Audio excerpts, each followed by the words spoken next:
The pregnancy test showed 2 pink lines, but Amelia Carter's husband never came home on their third anniversary. Instead, she stood alone in their penthouse, surrounded by lies and silence, holding proof of a life he would never want. That night, she walked out into the rain and stumbled into a stranger's restaurant, a man whose dark eyes saw every broken piece of her soul. His name was Dante Moretti, and he was the most dangerous man in the city. What she didn't know was that saving her would start a war. Follow this story to the end, hit that like button, and comment what city you're watching from so I can see how far this journey reaches. The crystal chandelier above Amelia's head cost more than most people earned in a year, but as she stood beneath it in the silent penthouse, it felt like a noose made of glass and gold. She checked her phone again. No messages, no missed calls. Nothing. 7:47 p.m. Marcus was 3 hours late. Their third wedding anniversary dinner, reservations at Le Bernardin, champagne already chilling, her dress a deep emerald that once would have made him stop and stare. All of it waiting for a man who couldn't even bother to send a text. Amelia's fingers trembled as she slipped the phone back into her clutch, brushing against the small plastic stick hidden there.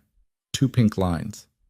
She'd stared at them that morning until her vision blurred, hope and terror tangling in her chest like thorns. She was pregnant, and her husband was somewhere else, with someone else, living a life that had stopped including her months ago.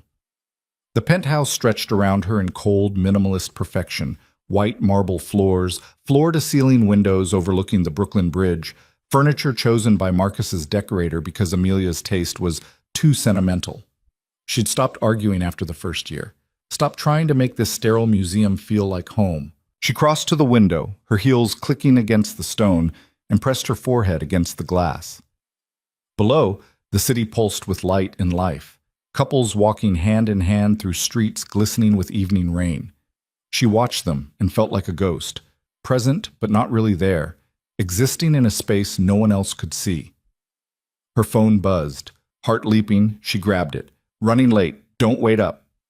6 words, not even an apology, not even her name. Amelia read the message 3 times, feeling something fundamental crack inside her chest. It wasn't dramatic, wasn't loud, just a quiet, irreversible breaking, like ice giving way beneath careful feet. She'd known, of course. Known for months, maybe longer. The late nights at the office that smelled like perfume instead of paperwork.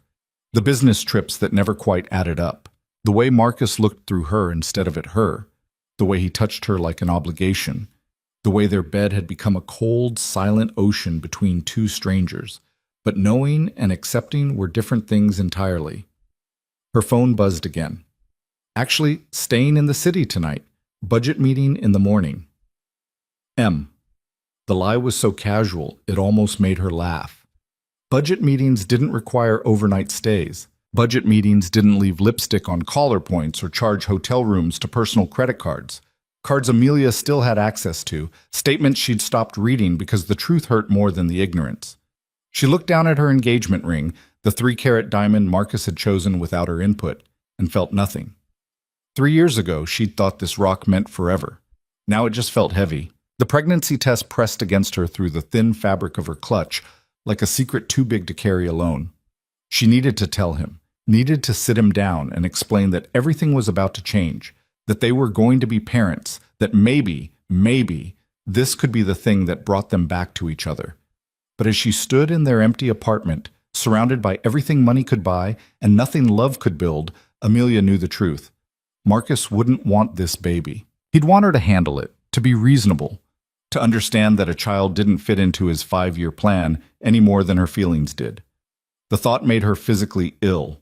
She grabbed her coat, black cashmere, another thing Marcus had bought without asking what she actually liked, and walked out of the penthouse. She didn't leave a note, didn't send a message, just closed the door on 3 years of pretending and stepped into the elevator. The doorman, Robert, looked surprised when she emerged into the lobby. "Mrs. Hale? Do you need me to call the car?" "No." Her voice sounded strange, distant. "I'm walking." "But it's raining." "I know." The October rain hit her the moment she stepped outside, cold and cleansing, soaking through her expensive coat within seconds. Amelia didn't care. She turned left, away from the restaurant reservation she'd never keep, away from the life that had stopped fitting months ago, and walked. Brooklyn at night was a different world from the sterile perfection of Marcus's penthouse.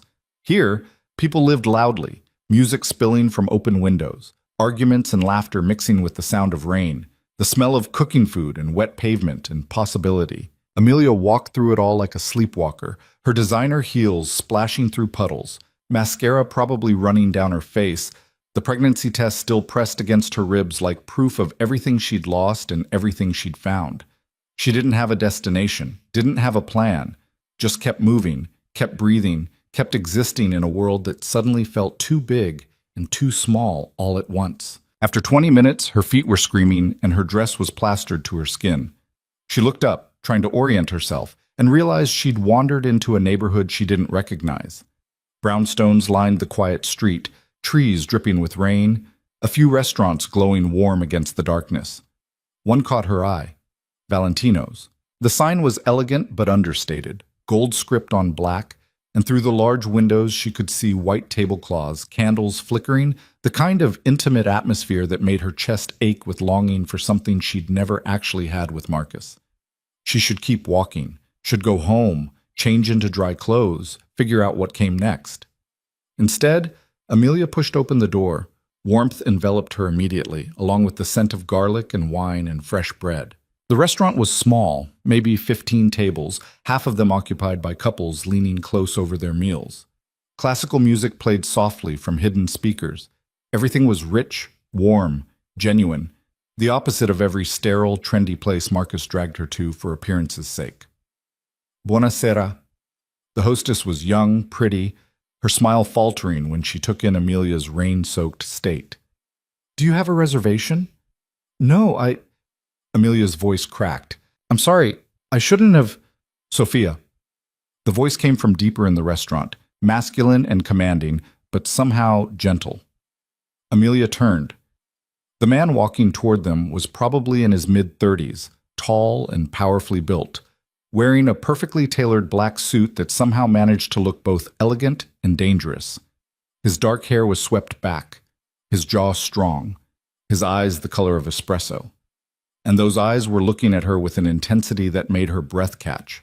"Give her the corner table," he said to the hostess, never breaking eye contact with Amelia. "And bring her something warm to drink."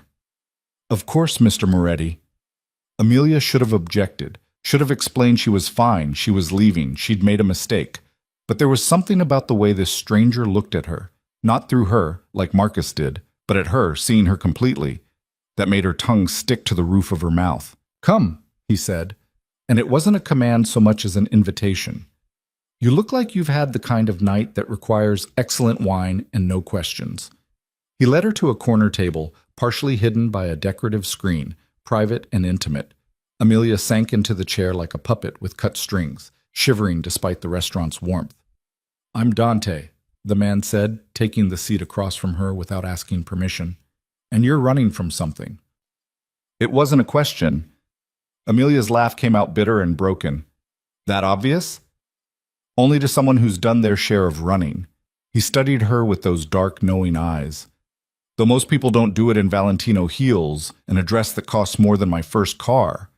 She looked down at herself, soaked, shivering, probably looking like a drowned socialite, and felt the absurdity of the whole situation crash over her. "I didn't plan this." "The best moments never are planned." A waiter appeared with a thick blanket, draping it around Amelia's shoulders with practiced efficiency, followed by another bringing a steaming cup of something that smelled like honey and lemon and brandy. "Drink," Dante said, "before hypothermia becomes your biggest problem." Amelia wrapped her hands around the cup, letting the warmth seep into her frozen fingers. The liquid burned going down but settled into her stomach like comfort. "I can't pay for this." "I didn't ask you to. I don't even know you." "That makes us even." Dante leaned back in his chair, completely at ease, like soaked strangers wandered into his restaurant every night. "So, anniversary?" Amelia's hand flew to her ring finger, the diamond catching the candlelight.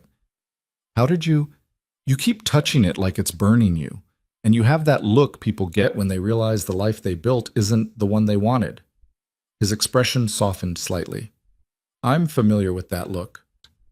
Something about his tone, the genuine understanding beneath the words, made Amelia's carefully constructed walls crumble. 3 years today. He didn't show. Then he's a fool. You don't know me. Maybe I'm not worth showing up for. Dante's eyes hardened. Don't do that. Don't make his failure your fault. The sharpness in his voice startled her. I just meant, I know what you meant. I also know it's a lie you've probably been telling yourself for months, maybe years, trying to make sense of why someone who's supposed to love you treats you like you're invisible. He paused. How long has he been having the affair? Amelia flinched like he'd slapped her. I haven't. You have, you know. You've known for a while. You just haven't admitted it out loud yet. She wanted to argue, wanted to defend Marcus, defend her marriage, defend the illusion she'd worked so hard to maintain. But sitting across from this stranger in his warm, honest restaurant, wearing a blanket and drinking kindness, she couldn't find the energy to lie anymore. 6 months, she whispered. At least, maybe longer. And you stayed. Where else would I go? Dante's expression shifted into something that might have been anger or might have been pity. Anywhere. Everywhere. You could go literally anywhere except a place that makes you feel like this. Like what? Small, invisible. Like you need permission to exist. Amelia's breath hitched. How did he know? How could a complete stranger see the things she'd barely admitted to herself? That living with Marcus had turned her into a ghost, a decorative piece of furniture, something to be managed and moved and occasionally displayed but never actually seen? I'm pregnant, she heard herself say, and then immediately wanted to stuff the words back into her mouth. She'd told a stranger before telling her own husband. What was wrong with her? But Dante didn't look shocked or uncomfortable. He just nodded slowly, like she'd confirmed something he'd already suspected. Does he know? No? Are you going to tell him? Amelia's hand moved to her stomach, protective and terrified. I don't know. I found out this morning. I was going to tell him tonight at dinner. I thought maybe... Her voice broke. I thought maybe it would change things. It won't. The blunt certainty in his tone made her look up sharply. You don't know that. Yes, Dante said quietly. I do. Men like your husband don't change because of babies or anniversaries or second chances. They change when they lose something they can't get back. And even then, most don't. That's a dark view of the world. It's an honest one. He poured himself a glass of wine from the bottle that had appeared at the table, then offered one to her. When she shook her head, pregnant, can't drink, still trying to process that reality, he set it aside. You want to know what I see when I look at you? I'm not sure I do. I see someone who's been slowly disappearing, someone who's learned to make herself small so she doesn't take up too much space in her own life. Someone who apologizes for existing because the people around her have convinced her she's a burden instead of a gift. His eyes held hers, unflinching. And I see someone who's about to make a choice. Amelia's heart hammered. What choice? Whether to keep disappearing until there's nothing left, or to walk away while you still remember who you are. The words hit like a physical blow. Amelia opened her mouth to argue, to defend her marriage, her life, her choices. But her clutch chose that moment to slip from her lap, spilling its contents across the table. Lipstick, credit cards, keys, and the pregnancy test, with its 2 undeniable pink lines.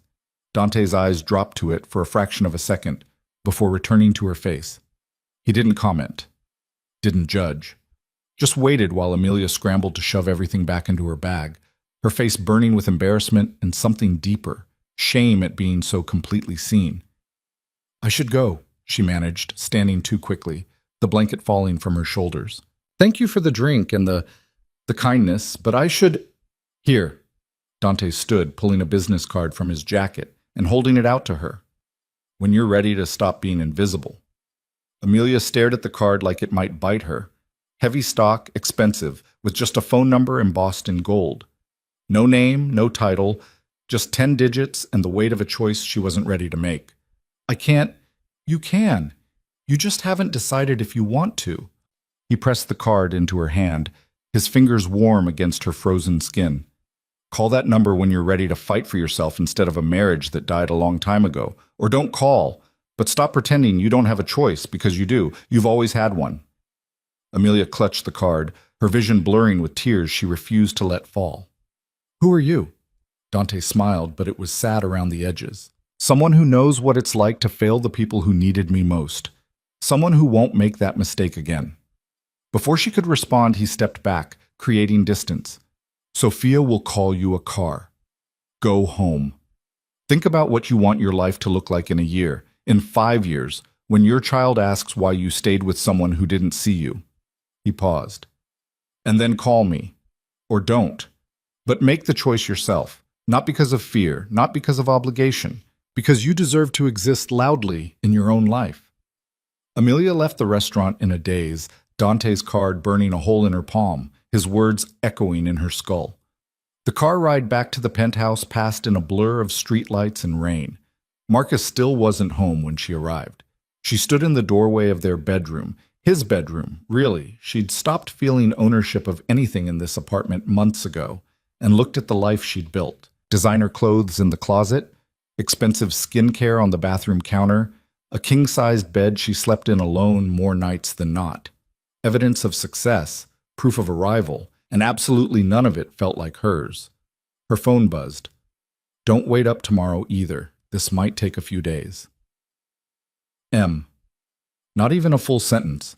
Not even the courtesy of a lie that sounded believable. Amelia looked at the message for a long moment, then at the business card in her other hand, and felt the last piece of her denial shatter. Marcus wasn't coming back. Not tonight, not emotionally, not in any way that mattered. He checked out of their marriage so long ago she couldn't even remember when they'd last had a real conversation, when he'd last looked at her like she was something other than an inconvenience. And she was pregnant with his child. The thought made her laugh, a sharp, broken sound that echoed in the empty penthouse. 3 years of trying to be the perfect wife, of shrinking herself down, of accepting crumbs and calling it love. And this was what she had to show for it. A cheating husband, an empty apartment, and a baby that would tie her to this misery forever. Unless. Her fingers tightened around Dante's card. When you're ready to stop being invisible. Was she ready? Could she be? Amelia walked to the bathroom, staring at herself in the mirror. Her makeup had run, her hair was a disaster, her dress was ruined. She looked like exactly what she was, a woman who'd lost herself so completely she didn't recognize her own reflection. But beneath the smeared mascara and the rain-soaked silk, she saw something else. A flicker of the girl she used to be, before Marcus, before the slow erosion of self-worth, before she'd learned to apologize for taking up space. That girl wouldn't have accepted this. That girl would have fought. Her phone buzzed again. Also, we need to talk when I get back. About us. About the future. M. The words were vague, careful, the kind of thing people said when they wanted to end something but didn't have the courage to be direct. Amelia read them and felt absolutely nothing. No fear, no heartbreak, just a vast, echoing emptiness where love used to live. She thought about the baby growing inside her, thought about raising a child in this cold, loveless apartment, teaching them that this was what family looked like. Thought about her son or daughter watching her shrink and disappear, learning that self-erasure was the price of love. No. The word crystallized in her mind, sharp and clear. No, she wouldn't do it. Wouldn't raise her child in the shadow of Marcus's indifference. Wouldn't teach them that being invisible was safer than being seen. Amelia picked up her phone and dialed the number on Dante's card before she could talk herself out of it. It rang twice. I was wondering how long you'd wait. Dante's voice was calm, unsurprised, like he'd been expecting her call. He's not coming back, Amelia said, and was surprised by how steady she sounded. Not just tonight, not ever, not in any way that matters. No, he's not. He wants to talk about our future when he gets back, which means he wants to end it but is too much of a coward to do it over text. Probably. And I'm pregnant with a baby he's never going to want. Dante was quiet for a moment. What do you need? The question surprised her. Not what are you going to do or have you thought this through, but simply, what do you need? I don't know, Amelia admitted. I don't even know what I'm allowed to need anymore. Everything. You're allowed to need everything. His tone shifted, became more businesslike. Pack a bag. Essentials only. I'm sending a car. I can't just, yes you can. You can absolutely leave a man who treats you like you're disposable. You can take the baby he doesn't deserve and build a life that doesn't require you to disappear. He paused. Or you can stay. Wait for him to come home and have his careful conversation about the future while your future is growing inside you. Your choice. But make it now. Amelia looked around the penthouse one more time, at the life she'd thought she wanted, at the cage she'd built from expectations and fear. Send the car, she heard herself say. 20 minutes. Pack light. We'll get you anything else you need. Dante? Yeah? Why are you doing this? You don't know me. His laugh was soft, almost sad. Let's just say I know what it's like to fail someone when it mattered. And I'm not doing that again. He hung up before she could ask what he meant. Amelia moved through the apartment like a ghost, packing a single suitcase with clothes, documents, her laptop, the few personal items that still felt like hers. Everything else, the designer furniture, the expensive art, the crystal and marble and gold, she left behind without a second glance. It had never been hers anyway. 18 minutes later, her phone buzzed with a message from an unknown number. Black Mercedes. Downstairs. Amelia took one last look at the penthouse, at 3 years of trying to be someone she wasn't, and felt nothing but relief. The driver was professional, silent, opening her door and taking her suitcase without comment. As they pulled away from the building, Amelia watched her old life disappear in the rear window and felt something unfamiliar unfurl in her chest. Hope. She didn't know where they were going, didn't know what came next, didn't know if she was making the biggest mistake of her life or the bravest choice. But for the first time in 3 years, Amelia Carter felt like she was actually living instead of just existing. And that, she decided, was enough. The car drove through the rain-slicked streets of Brooklyn, leaving the city behind, heading towards something unknown. Amelia pressed her hand against her stomach, against the tiny life growing there, and made a promise. "We're going to be okay," she whispered. "I don't know how yet, but we're going to be okay." Behind her, Manhattan glittered against the night sky, indifferent and beautiful. Ahead, the road stretched dark and uncertain. And somewhere between the past she was leaving and the future she couldn't see, Amelia finally felt like herself. The rain had stopped by the time the Mercedes turned off the highway, but the world outside remained dark and unfamiliar. Amelia watched the landscape change through her window, city lights giving way to suburbs, then to long stretches of wooded road where houses sat far back from the street, hidden behind gates and old-growth trees. Wealth out here didn't announce itself with glass and steel. It whispered through stone walls and private drives, through the kind of security that made Manhattan penthouses look quaint. The car slowed at a gate that appeared almost organically from the darkness, wrought iron twisted into patterns that might have been vines or might have been something more deliberate. The driver pressed a button on the dash, and the gate swung open silently, revealing a driveway that curved through manicured grounds lit by subtle landscape lighting. Amelia's breath caught when the house came into view. It wasn't what she'd expected. Not a cold modern mansion like Marcus's taste would have demanded, but something older, more substantial. Stone and timber, 3 stories of old-world elegance that managed to feel both imposing and somehow welcoming. Warm light glowed from windows on the ground floor. Somewhere in the distance she could hear water, a fountain maybe, or a stream. The car stopped at the entrance, where wide stone steps led up to massive wooden doors. Before Amelia could move, one of those doors opened and Dante emerged, still in his dark suit, but somehow looking more relaxed than he had in the restaurant, like he'd shed some layer of formality the moment he crossed his own threshold. "Welcome," he said simply, opening her car door himself while the driver retrieved her suitcase. "How are you holding up?" Amelia stepped out onto the drive, her legs unsteady. "I'm not sure yet. Ask me when the adrenaline wears off." "Fair enough." He gestured toward the entrance. "Come inside. You look like you could use something stronger than honey and brandy." The interior of the house matched the exterior. Old wood and stone, thick rugs over hardwood floors, furniture that looked like it had been chosen for comfort rather than appearance. A fire crackled in a massive stone fireplace in what appeared to be a library, floor-to-ceiling shelves filled with actual books, not the designer spines Marcus had bought by the yard. "It's beautiful," Amelia said, and meant it. "It's home." Dante led her to a leather sofa near the fire, then moved to a cabinet and poured 2 glasses of what looked like whiskey. He handed her one, then seemed to remember. Right, the baby. Sorry. It's okay. I'm still getting used to that reality myself.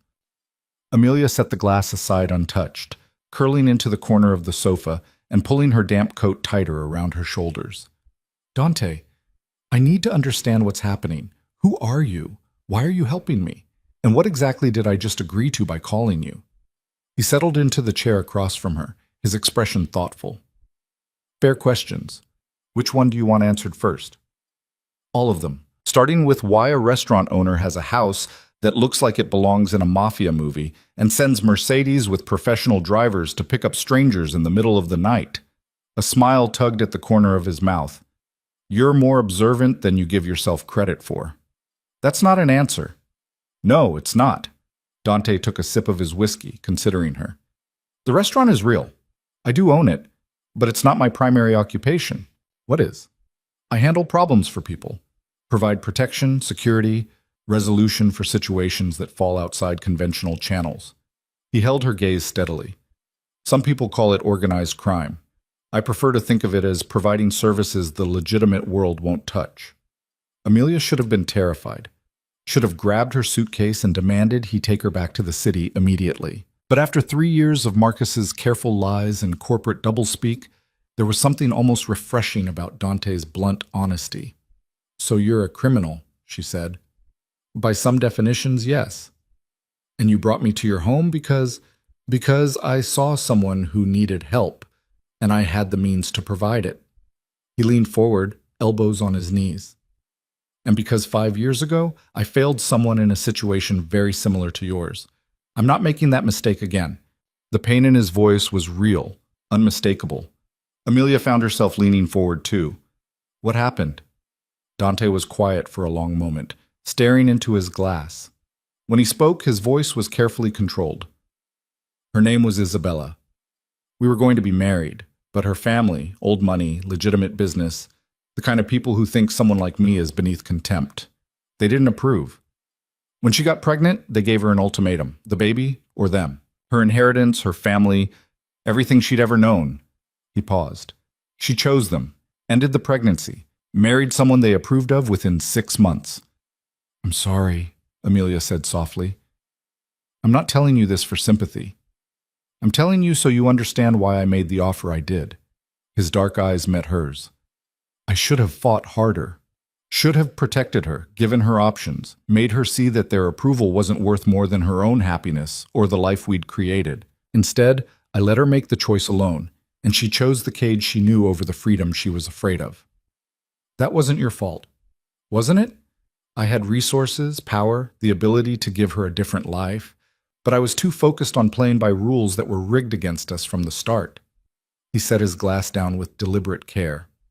So when I saw you tonight, pregnant, alone, clinging to a marriage that's already over, I saw a second chance. Maybe not for me, but for you, for that baby.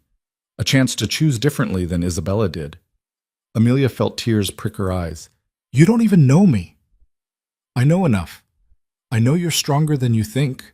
I know you walked away from comfort and security because you finally saw them for what they were, a very expensive prison. And I know that baby deserves better than a father who can't even show up for an anniversary dinner. Marcus doesn't know yet about the baby. Are you going to tell him? I don't know. Part of me thinks he has a right to know, but another part, she pressed her hand to her stomach. Another part is terrified he'll try to take this choice away from me too, that he'll pressure me to end it, or worse, that he'll suddenly pretend to care just to control the narrative. What do you want? Dante asked. Not what Marcus wants, not what you think you should want. What do you actually want for yourself and your child? The question was so simple and so impossible. Amelia had spent 3 years not asking herself what she wanted, training herself to prioritize Marcus's needs, Marcus's image, Marcus's comfort. The muscle for self-determination had atrophied. I want this baby, she said finally, the words feeling both terrifying and right. I want to keep it and raise it and give it a life that doesn't require shrinking itself to fit someone else's expectations. Then that's what we'll make happen. It's not that simple. Marcus has lawyers, resources. So do I. Dante's expression hardened. and mine are significantly less concerned with legal niceties. A chill ran down Amelia's spine, but it wasn't entirely fear. I'm not asking you to hurt anyone. I'm not offering to. I'm offering protection, resources, and the kind of leverage that makes men like your husband reconsider their options. He stood, moving to the window where the ground stretched dark and secure beyond the glass. But I need you to understand what you're agreeing to. If you stay here, if you accept my help, you're entering a world that operates by different rules. There will be consequences. For you, for Marcus, for everyone involved. What kind of consequences? That depends on what Marcus does when he realizes you're gone. If he's smart, he'll accept the divorce quietly and move on with his life. If he's not, Dante turned back to face her. Then we handle it differently. Amelia's phone buzzed in her pocket. She pulled it out, her stomach dropping when she saw Marcus's name. Where are you? Building security says you left. Call me. He knows I'm gone, she said, her voice shaking. Good. Let him know. Let him feel what it's like to lose something he took for granted. Dante crossed back to her, taking the phone gently from her hands and setting it on the table. You don't have to answer him tonight. You don't have to answer him at all if you don't want to. He'll come looking for me. Let him. He won't find you here. The certainty in Dante's voice should have been arrogant, but somehow it just sounded like fact. Amelia looked around the library, at the warm fire and comfortable furniture, at this stranger who'd offered her sanctuary without asking for anything in return, and felt something she hadn't experienced in years. Safe. Why are you really doing this? She asked. And don't say it's just about Isabella. There has to be more to it. But Dante smiled, but it was sad. Maybe I'm tired of watching good people get crushed by bad systems. Maybe I want to prove that power can be used for something other than control and profit. Or maybe, he paused, maybe I just saw someone who needed help and realized I was in a position to give it. Does there need to be more reason than that? In my experience, people don't help without wanting something in return. Then your experience has been with the wrong people. He gestured towards the hallway. Come on, I'll show you to your room. You look like you're about to fall over. He wasn't wrong. The adrenaline that had carried Amelia through the evening was fading fast, replaced by exhaustion so complete it felt like gravity had doubled. She followed Dante up a wide staircase, past family portraits that suggested this house had history, to a second-floor hallway lined with doors. This one's yours, Dante said, opening a door near the end of the hall. Bathrooms through there, closets empty, but we can get you whatever you need tomorrow. There's a lock on the inside of the door. Use it if it makes you feel safer. The room was spacious, but not ostentatious, decorated in soft blues and creams, with a four-poster bed that looked like it could swallow her whole. Through another door, she could see a marble bathroom with a deep soaking tub. It's perfect, Amelia said. Thank you. Get some rest. We'll figure everything else out in the morning. Dante turned to leave, then paused. Amelia, you made the right choice tonight. I know it doesn't feel like it yet, but you did. After he left, Amelia locked the door and sat on the edge of the bed, her phone clutched in her hands. It had buzzed 3 more times with messages from Marcus, each one slightly more insistent than the last. This isn't funny. Where are you? Amelia, answer your phone. If this is about tonight, we can talk about it like adults. She almost laughed at that last one. Adults. Like Marcus had been acting like an adult when he missed their anniversary for another woman. Like their entire marriage hadn't been built on him making unilateral decisions and her accepting them. Her finger hovered over the keyboard. She should tell him something, should explain, should... No. Amelia turned off her phone and set it on the nightstand. Marcus could wonder, could worry, could feel for one night what she'd felt for months, alone, uncertain, invisible. She stripped off her damp clothes and stood under a hot shower until her skin turned pink and her muscles unclenched. When she finally climbed into bed, the sheets were soft and clean, and for the first time in longer than she could remember, Amelia Carter fell asleep without the weight of someone else's expectations pressing down on her chest. She woke to sunlight streaming through unfamiliar windows and a moment of pure panic before memory returned. Dante's house. Safety. Choice. Her phone showed 23 missed calls and a dozen messages, all from Marcus. She scrolled through them without reading, noting how the tone shifted from confusion to anger to something that might have been actual concern but was probably just frustration at losing control. A soft knock interrupted her analysis. "Come in," she called, expecting Dante. Instead, a woman in her 50s entered, carrying a tray that smelled like coffee and fresh bread. "Good morning, Mrs. Carter. I'm Elena. Mr. Moretti asked me to bring you breakfast and see if you needed anything." "Oh, you don't have to," Amelia started, but Elena was already setting the tray on the bedside table with the efficiency of long practice. "Toast, eggs, fruit, and ginger tea instead of coffee. Mr. Moretti mentioned your condition." Elena's smile was warm and knowing. "My own daughter just had her second. Ginger tea saved her life in the first trimester." "Thank you," Amelia said, surprised by the thoughtfulness. "Is Dante Mr. Moretti? Is he here?" "In his office, handling some business. He said to tell you there's no rush, but when you're ready, he'd like to speak with you about next steps." Elena moved toward the door, then paused. "He's a good man, you know. Not always a gentleman, but a good one. You're safe here." After Elena left, Amelia ate slowly, trying to process the surreal turn her life had taken. 24 hours ago, she'd been waiting in a penthouse for a husband who didn't love her. Now she was eating breakfast in a mobster's guest room, pregnant and on the run, and somehow feeling more herself than she had in years. She dressed in clean clothes from her suitcase, jeans and a soft sweater, things Marcus would have called too casual, and made her way downstairs following the sound of voices to what appeared to be an office. Dante sat behind a massive desk, talking on the phone in rapid Italian. When he saw her in the doorway, he held up one finger, "Wait," and finished his conversation. "Sì, capisco. Gestiscilo. Chiamami se ci sono problemi." He hung up and smiled. "Good morning. How did you sleep?" "Better than I have in months, actually." Amelia moved into the room, taking in the maps on the walls, the computer screens showing what looked like security feeds, the casual evidence of a life far removed from legal business. "Is this a bad time?" "For you, never." He gestured to a chair. "Sit. We need to talk about your husband." Amelia's stomach clenched. "What about him?" "He filed a missing persons report this morning. Very dramatic, very public. Called your parents, your friends, his office. Painted quite the picture of a distraught husband whose wife vanished without a trace." "He's covering his tracks," Amelia said quietly, "making sure that if I come back and say anything about the affair or the marriage, he can paint me as unstable." "Smart." Dante's expression was grim. Also predictable. Men like Marcus always control the narrative. "So what do I do?"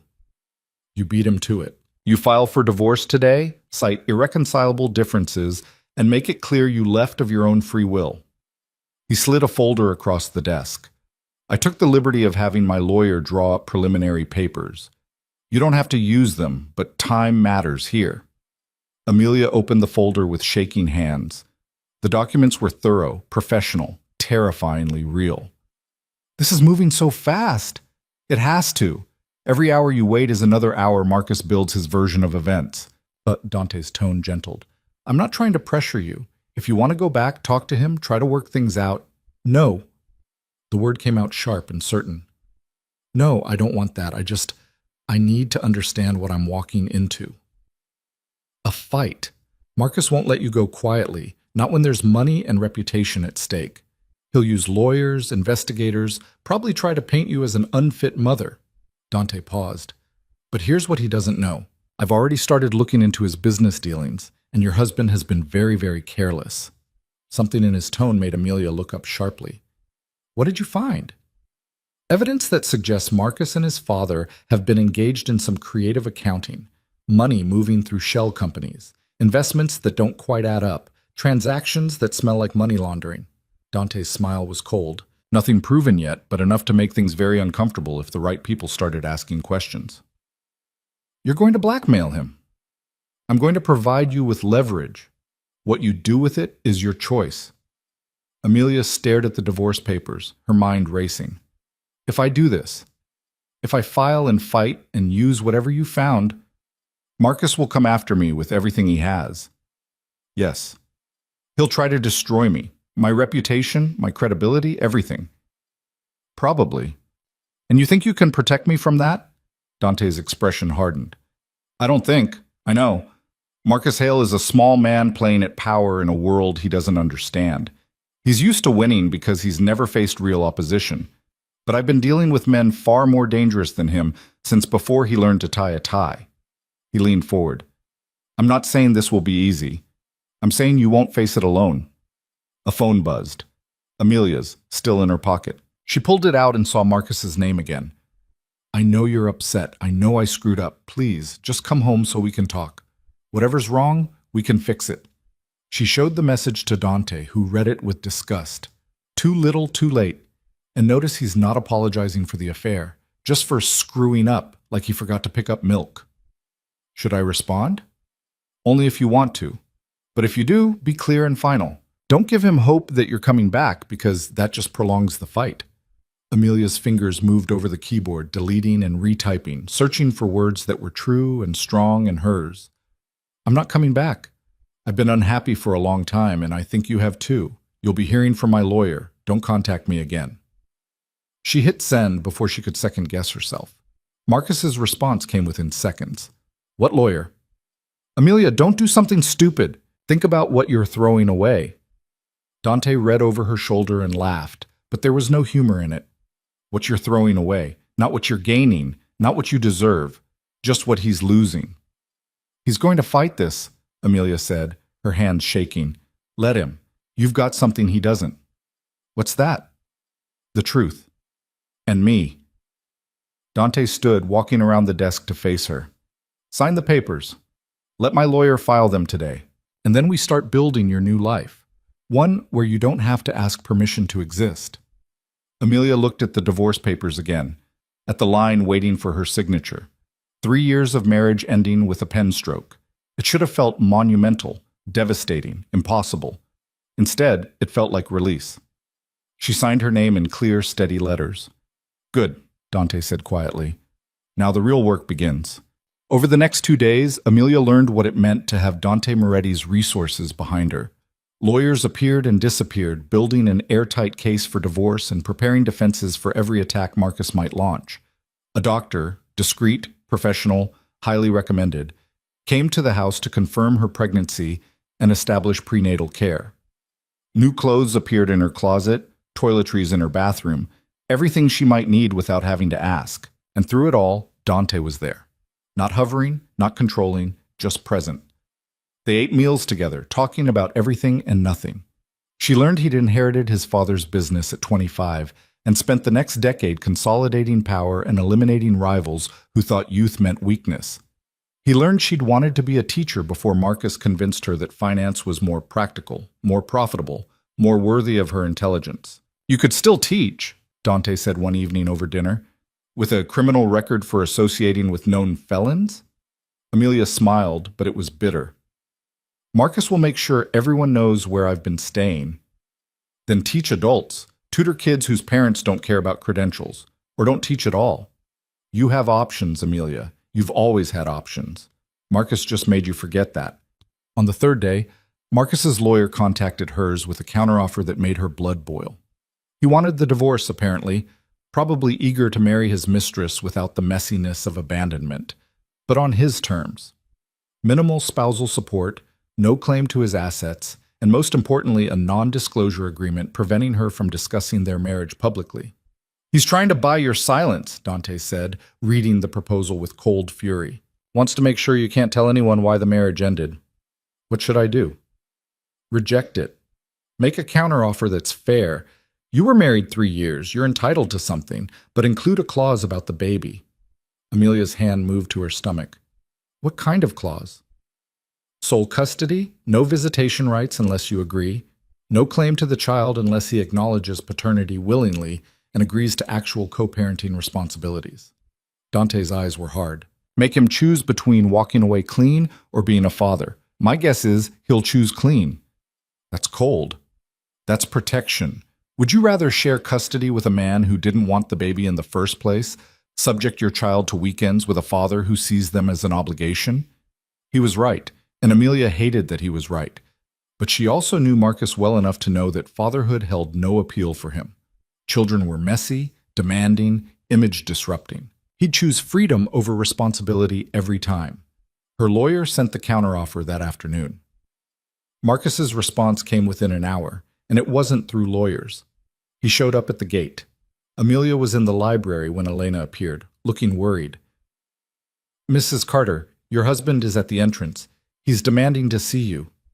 Every muscle in Amelia's body went rigid. "How did he find me?" "He didn't. He's been driving around checking properties owned by people he thinks you might know. Got lucky, I suppose." Elena's expression was grim. "Mr. Moretti is handling it." Amelia followed Elena to Dante's office, where multiple security screens showed Marcus's BMW stopped at the gate. Marcus himself standing outside the car, shouting at the intercom. "Wrights is her husband. You can't keep her prisoner. Amelia, if you can hear me, I'm not leaving until we talk." Dante stood at his desk, arms crossed, watching the screens with the patient attention of a predator sizing up prey. He's been there for 10 minutes. Very dramatic, very ineffective. "He's not going to leave," Amelia said quietly. "No, probably not. Men like Marcus don't understand boundaries until they're enforced." Dante turned to her. "Your call. I can have my people remove him, which will escalate things. Or you can talk to him here, on camera, with me present. Closure on your terms." Amelia's first instinct was to hide, to let Dante handle it, to avoid the confrontation. But that was the old Amelia talking, the one who'd spent 3 years avoiding conflict to keep Marcus happy. The new Amelia, the one who'd signed divorce papers and chosen her child over comfort, needed to face him. "I'll talk to him. But here, inside your property, where I'm safe." Dante smiled and there was approval in it. "Good, I'll have him brought to the house. But Amelia, don't let him manipulate you. He's going to try. It's what men like him do when they're losing control." Marcus arrived 15 minutes later, escorted by 2 of Dante's security team who looked like they could break him in half without breaking a sweat. He was disheveled, his usually perfect hair mussed, his shirt wrinkled, eyes wild with an emotion Amelia couldn't quite identify. When he saw her standing in Dante's foyer, something like relief crossed his face. "Thank God," Marcus breathed. "Amelia, what the hell is going on?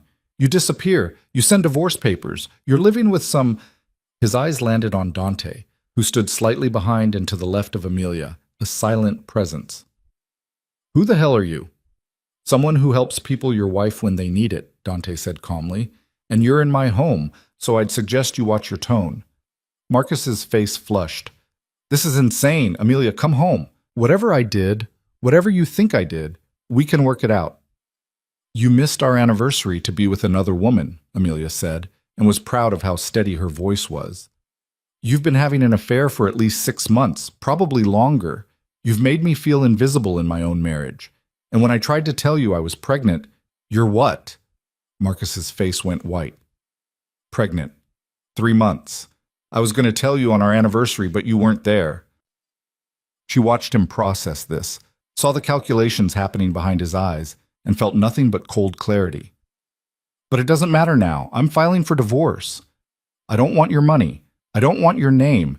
And I don't want you in my life or my child's life unless you're willing to actually be a father, which we both know you're not." "That's not— You can't just—" Marcus's composure was cracking. "Amelia, be reasonable. You're pregnant and emotional and clearly not thinking straight. Come home. Let's talk about this like adults." "I am being an adult. For the first time in our entire marriage, I'm making a choice based on what I want instead of what you want." "What you want? You want to live with this criminal? You want to raise our child around mob enforcers and illegal business?" Marcus's voice rose. "I'll fight for custody. I'll prove you're unfit. I'll make sure you never see a penny of my money or a moment with that baby." Dante moved then, stepping forward just enough to make his presence felt. "You're done talking now." "Stay out of this," Marcus snapped. "This is between me and my wife." "Your soon-to-be ex-wife. And you're in my home, threatening a woman under my protection." Dante's voice was soft but carried an edge that made even Amelia's breath catch. "So here's what's going to happen. You're going to leave. You're going to accept the divorce terms Amelia offers. And you're going to disappear from her life unless she chooses to include you. Because if you don't, if you fight her, threaten her, or try to hurt her in any way, I'll make sure certain financial irregularities in your company become very interesting to federal investigators."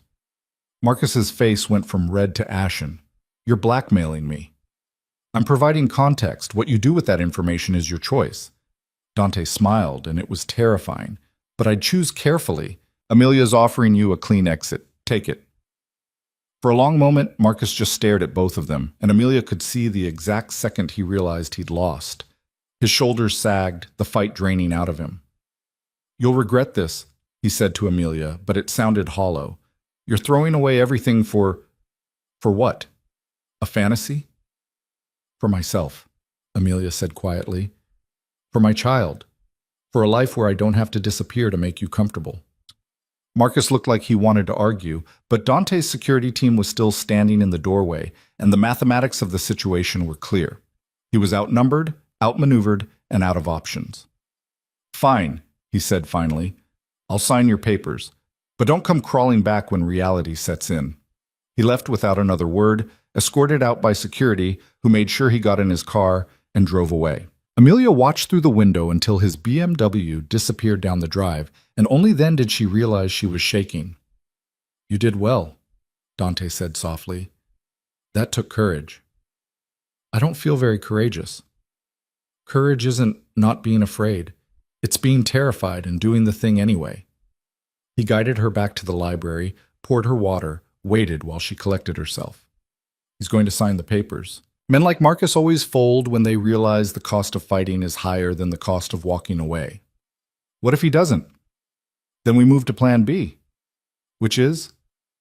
You let me worry about that. Dante's expression softened. For now, just breathe. The hard part's over. Everything else is just paperwork.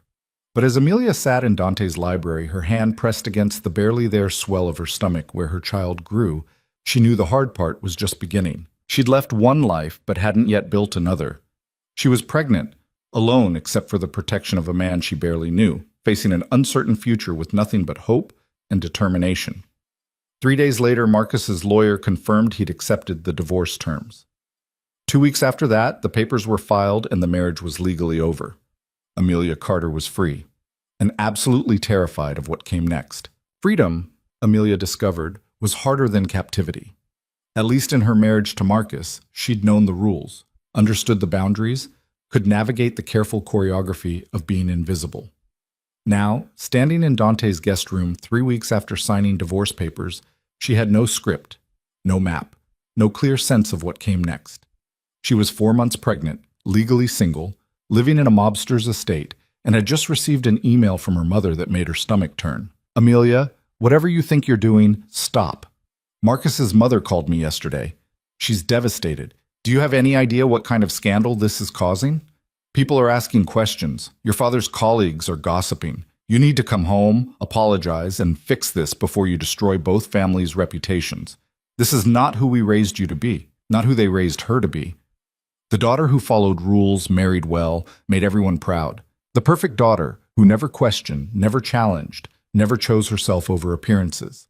Amelia deleted the email without responding, then blocked her mother's number before she could second-guess the decision. You look like you could murder someone. She turned to find Dante leaning in her doorway, dressed casually in dark jeans and a white shirt, looking nothing like the dangerous man who'd threatened her husband with federal investigations and everything like someone who belonged in an expensive cologne ad. My mother thinks I should apologize to Marcus and his family for the scandal of divorcing him. Amelia laughed, but it came out bitter. Not for the affair, mind you, for making it public by leaving. Dante's expression darkened. Your family knows he was cheating? They don't care. Infidelity is forgivable if you're discreet about it. Divorce is not. She tossed her phone onto the bed. I just blocked her number. Is that awful? Am I an awful person? You're someone setting boundaries with people who've never respected them. That's not awful. That's healthy. He moved into the room, keeping a respectful distance. Though I'm guessing it doesn't feel healthy right now. It feels lonely. The admission surprised her. She'd been alone in her marriage for months, isolated by Marcus's indifference and her own shame. But that had been a different kind of loneliness, the ache of being surrounded by people and still unseen. This was sharper, more immediate. The severing of connections she'd taken for granted, even when those connections were toxic. You're not alone, Dante said quietly. You're here. You're safe. And you're building something new, even if you can't see the shape of it yet. What if I'm making a massive mistake? What if 6 months from now I'm a single mother with no family, no support, no idea how to survive outside the life I left? Then you'll figure it out. You're stronger than you think, Amelia. He paused. But you won't be alone in the figuring out part. I meant what I said. You're under my protection. That doesn't expire when the divorce papers are finalized. There was something in his voice, an intensity that made her look at him more closely. Over the past 3 weeks, she'd learned to read Dante's moods, the careful neutrality when he was handling business, the dry humor when he was relaxed, the cold fury when someone threatened something he protected. But this was different. This felt personal. Why? She asked. Why do you care so much about what happens to me?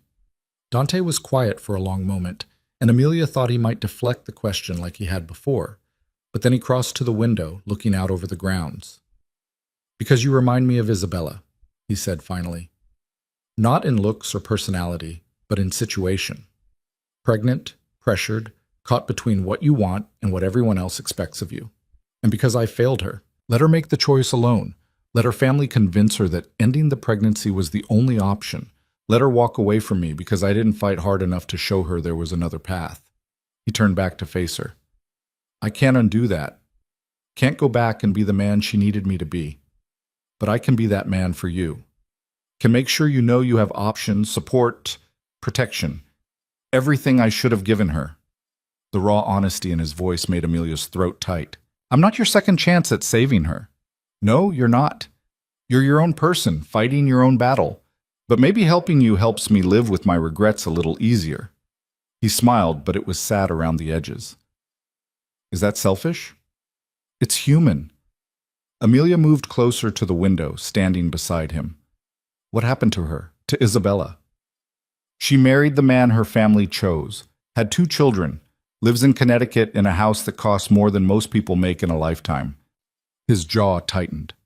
And she's miserable. I see it every time her picture appears in the society pages, every time her name comes up in business circles. She made the safe choice, and it's killing her slowly. Do you still love her? I love who she was, who she could have been if she'd been brave enough to choose herself. He looked at Amelia then, his dark eyes intense. But no, I'm not in love with her anymore. That died when she chose fear over possibility. Before Amelia could respond, her phone buzzed with a call from an unknown number.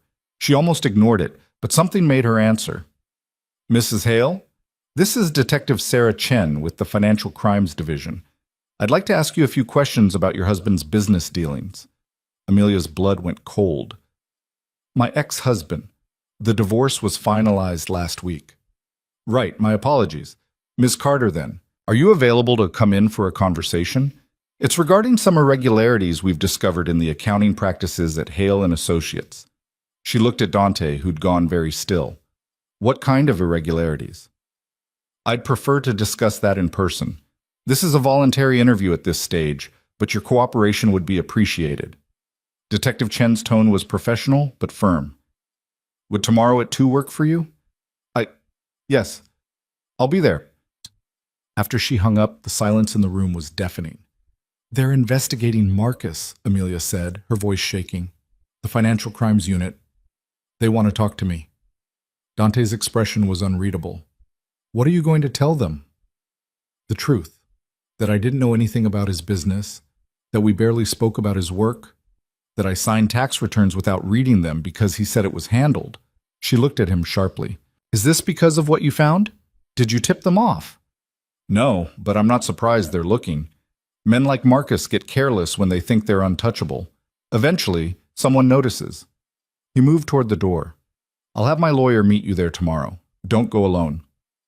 Dante, if they think I was involved, you weren't, and they'll figure that out quickly enough. You're not the target, Amelia. You're just collateral damage in whatever mess Marcus created. But as Amelia prepared for the interview the next day, she couldn't shake the feeling that her escape from Marcus was about to get significantly more complicated. Detective Chen turned out to be a woman in her 40s with sharp eyes and a no-nonsense demeanor. She sat across from Amelia in a sterile interview room, a recorder between them, and got straight to the point. How much did you know about your ex-husband's business practices? Almost nothing, Amelia said honestly. Marcus didn't discuss work with me, said I wouldn't understand the complexity of investment banking. Did you ever sign documents on his behalf? Tax returns, financial statements, loan applications? Tax returns, yes. He'd have me sign them during dinner or while I was getting ready for events. I asked once if I should review them first, and he said it was unnecessary, that his accountant handled everything. Detective Chen made a note. And you trusted him? The question hit harder than it should have. I did. That was my mistake.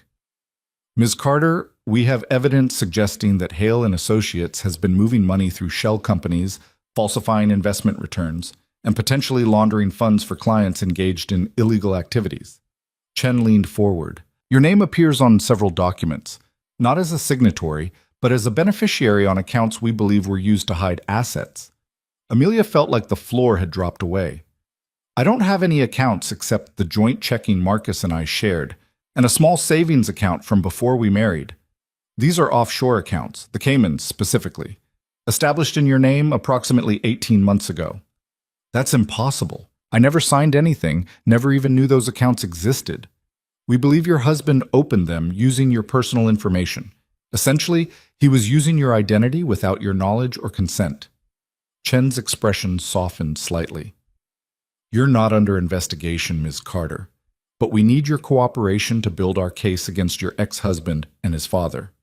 Dante's lawyer, a sharp woman named Rachel Torres, spoke up for the first time. What exactly are you asking my client to do? Testify. Provide any documentation she has access to. Help us understand the family dynamics that might explain why Marcus Hale thought he could get away with this. Amelia's mind was racing. Offshore accounts in her name, money laundering, federal crimes. If I testify, what happens to me? Nothing. You're a witness, potentially a victim of identity theft. We can offer protection if you're concerned about retaliation. She already has protection, Rachel said smoothly. But we'll need full disclosure of what you have and what you're planning before Ms. Carter agrees to anything. The interview lasted another hour, during which Detective Chen laid out a case that made Amelia physically ill. Marcus and his father had been running a sophisticated money laundering operation for at least 3 years, hiding money for clients who ranged from white-collar criminals to organizations with ties to international crime syndicates. They'd use shell companies, fake investments, and carefully crafted paper trails to move hundreds of millions of dollars. And they'd put Amelia's name on some of it, creating a shield of deniability if anyone started asking questions. He was setting me up, Amelia said numbly in the car ride back to Dante's estate. If this all came out while we were still married, he could have claimed I was the one running the accounts, that I was the criminal and he was just the naive husband. Probably, Rachel agreed. But you left before he could use you. The timeline works in your favor. You filed for divorce before the investigation went public. That suggests you didn't know about any of this. I feel so stupid. How did I not know? How did I live with him for 3 years and not see who he really was? Dante, who'd been silent in the front seat, finally spoke. Because you trusted him. Because you believed people meant what they said. That's not stupidity, Amelia. That's being a decent human being. When they arrived back at the estate, Amelia went straight to her room, needing space to process. But an hour later, Elena knocked with news that made everything worse. Miss Carter, there's a problem. Your old apartment, the one you shared with Mr. Hale, it's been raided by federal agents. They're seizing everything, and they're looking for you. Amelia's stomach dropped. Looking for me how? They went to your parents' house, your father's office. They're asking questions about your whereabouts, your involvement in Marcus's business. Elena's expression was worried. Mr. Moretti thinks you should stay here, lay low until this calms down. But it didn't calm down.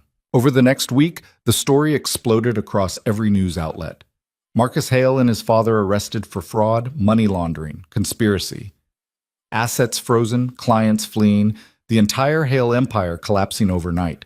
And in every article, every news segment, Amelia's name appeared, sometimes as a potential witness, sometimes as a person of interest, always with the implication that she'd known more than she claimed. Her phone, which she'd turned back on to monitor the situation, was flooded with messages from reporters, old friends suddenly interested in her story, strangers offering to buy her exclusive interview. She turned it off again and stopped reading the news.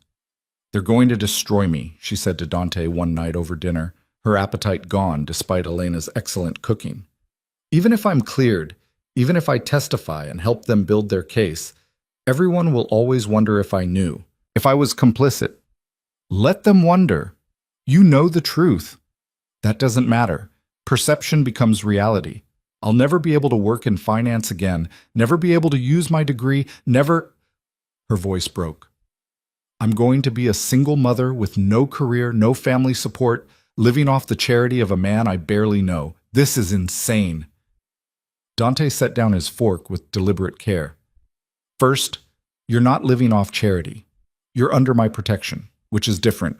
Second, you have skills, intelligence, and determination. Those don't disappear because your ex-husband is a criminal. And third, he paused, seeming to choose his words carefully. You're not alone in this. You keep saying that like it's some inevitable truth. But it's not. You have me. You have Elena, Rachel, the people in this house who've watched you fight for yourself these past weeks and respect the hell out of you for it. Why? The question came out raw. Why do you all care? I'm nobody. Just some woman who made bad choices and got lucky enough to stumble into your restaurant. You're not nobody. And you didn't get lucky. You got brave. You made a choice to save yourself when it would have been easier to stay in a comfortable cage. Dante stood, moving around the table to crouch beside her chair. Amelia, I've seen a lot of people in my life. Criminals, victims, people in between. And the ones who survive, who actually build something worth having, are the ones who choose themselves even when it's terrifying. That's what you did. That's why people care. She looked down at him, this powerful, dangerous man kneeling beside her chair, and felt something shift in her chest. It wasn't love. Not yet. Too soon for that. Too complicated. But it was something. Trust, maybe. Or possibility. I'm scared, she whispered. Good. Fear means you understand the stakes. But don't let it paralyze you. He stood, offering his hand. Come on. I want to show you something.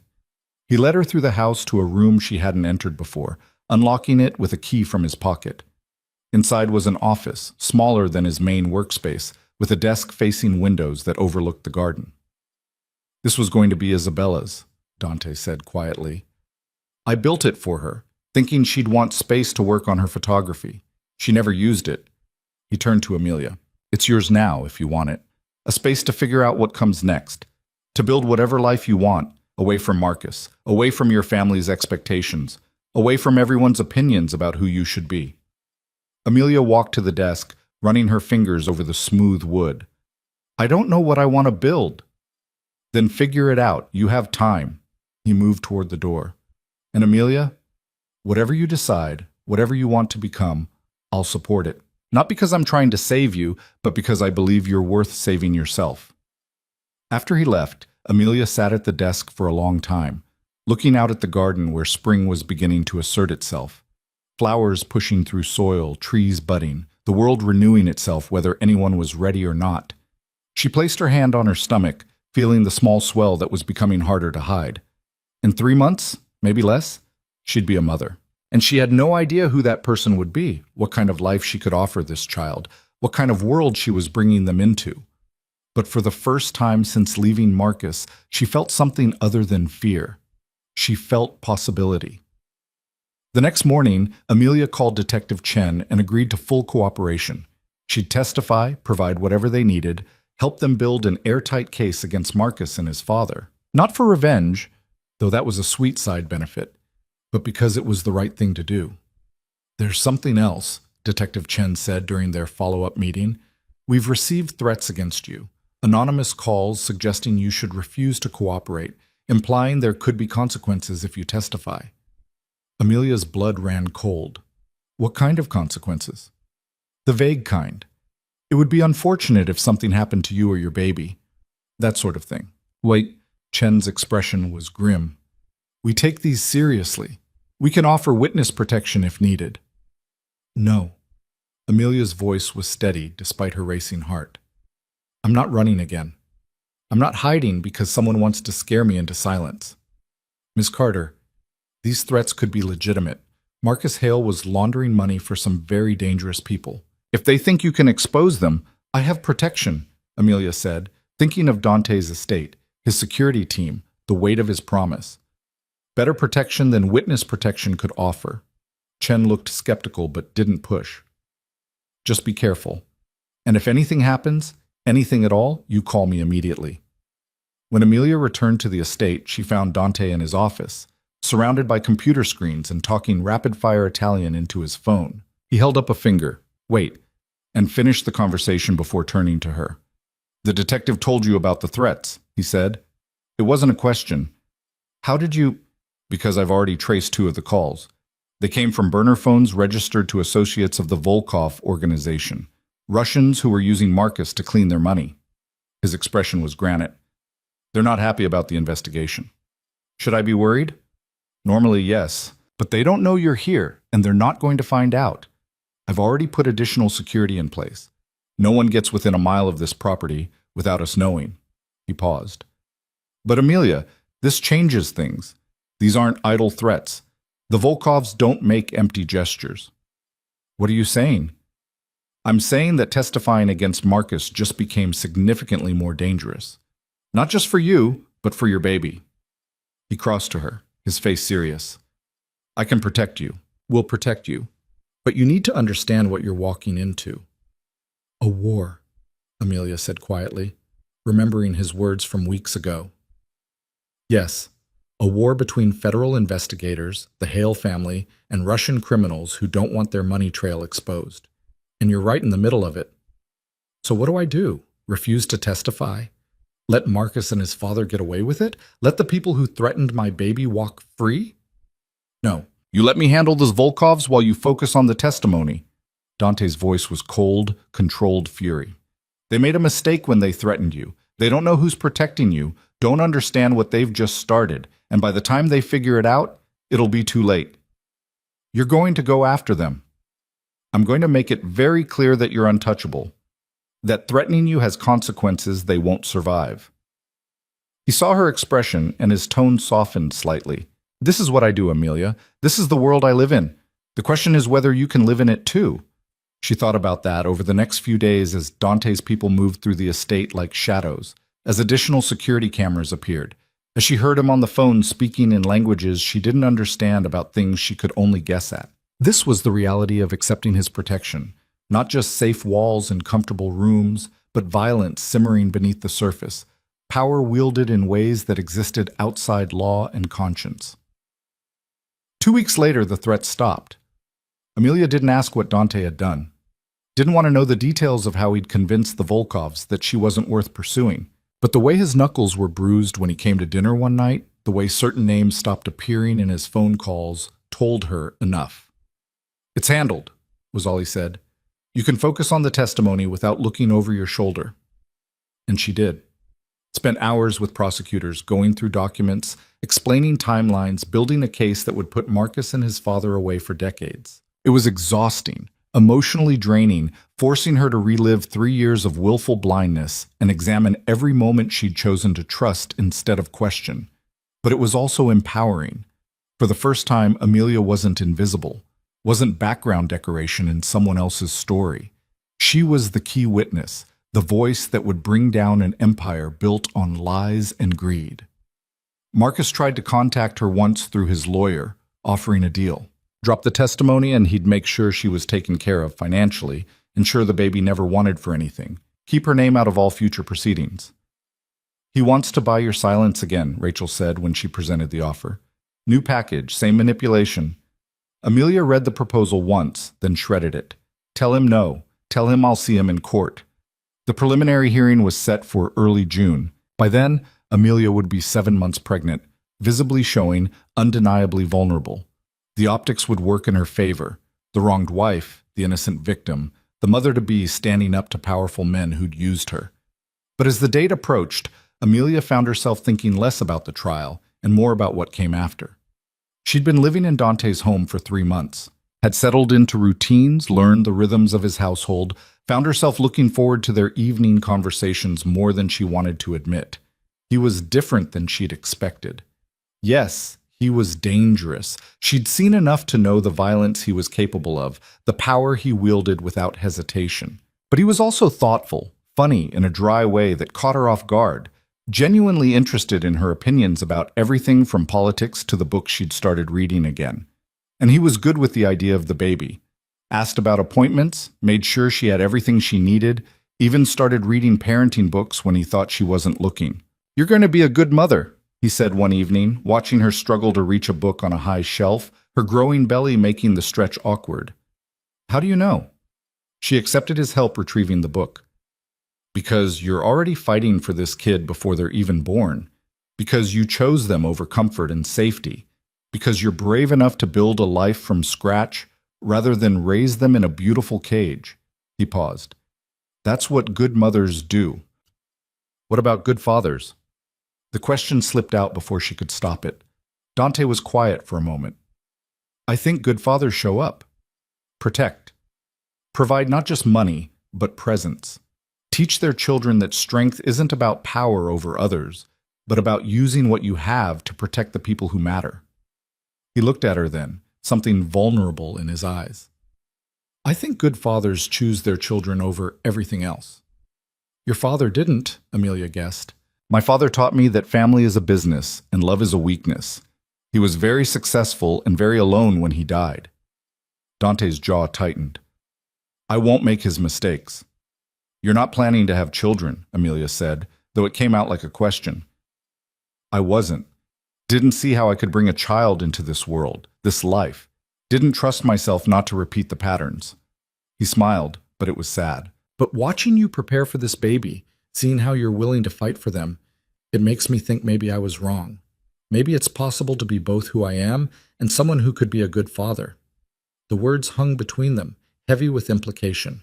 Amelia's heart was racing, her mind spinning through possibilities she shouldn't be considering. It was too soon, too complicated, too much. But standing in Dante's library, watching him watch her with something that looked like hope and fear mixed together, she couldn't deny the truth that had been building for weeks. She was falling for him. And judging by the way he looked at her, the way he'd protected her, the way he'd slowly lowered his walls over evening conversations and quiet moments, he was falling for her too.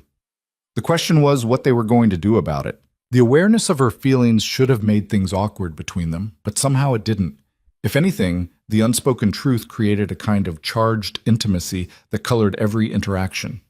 The way Dante's hand lingered on the small of her back when he guided her through doorways. The way Amelia found excuses to be in whatever room he occupied. The way they both stayed up later than necessary, neither wanting to be the first to end their evening conversations. But neither of them spoke about it. Not directly, because speaking it aloud would demand decisions neither was ready to make. Then Marcus's trial date arrived, and everything else became secondary to survival.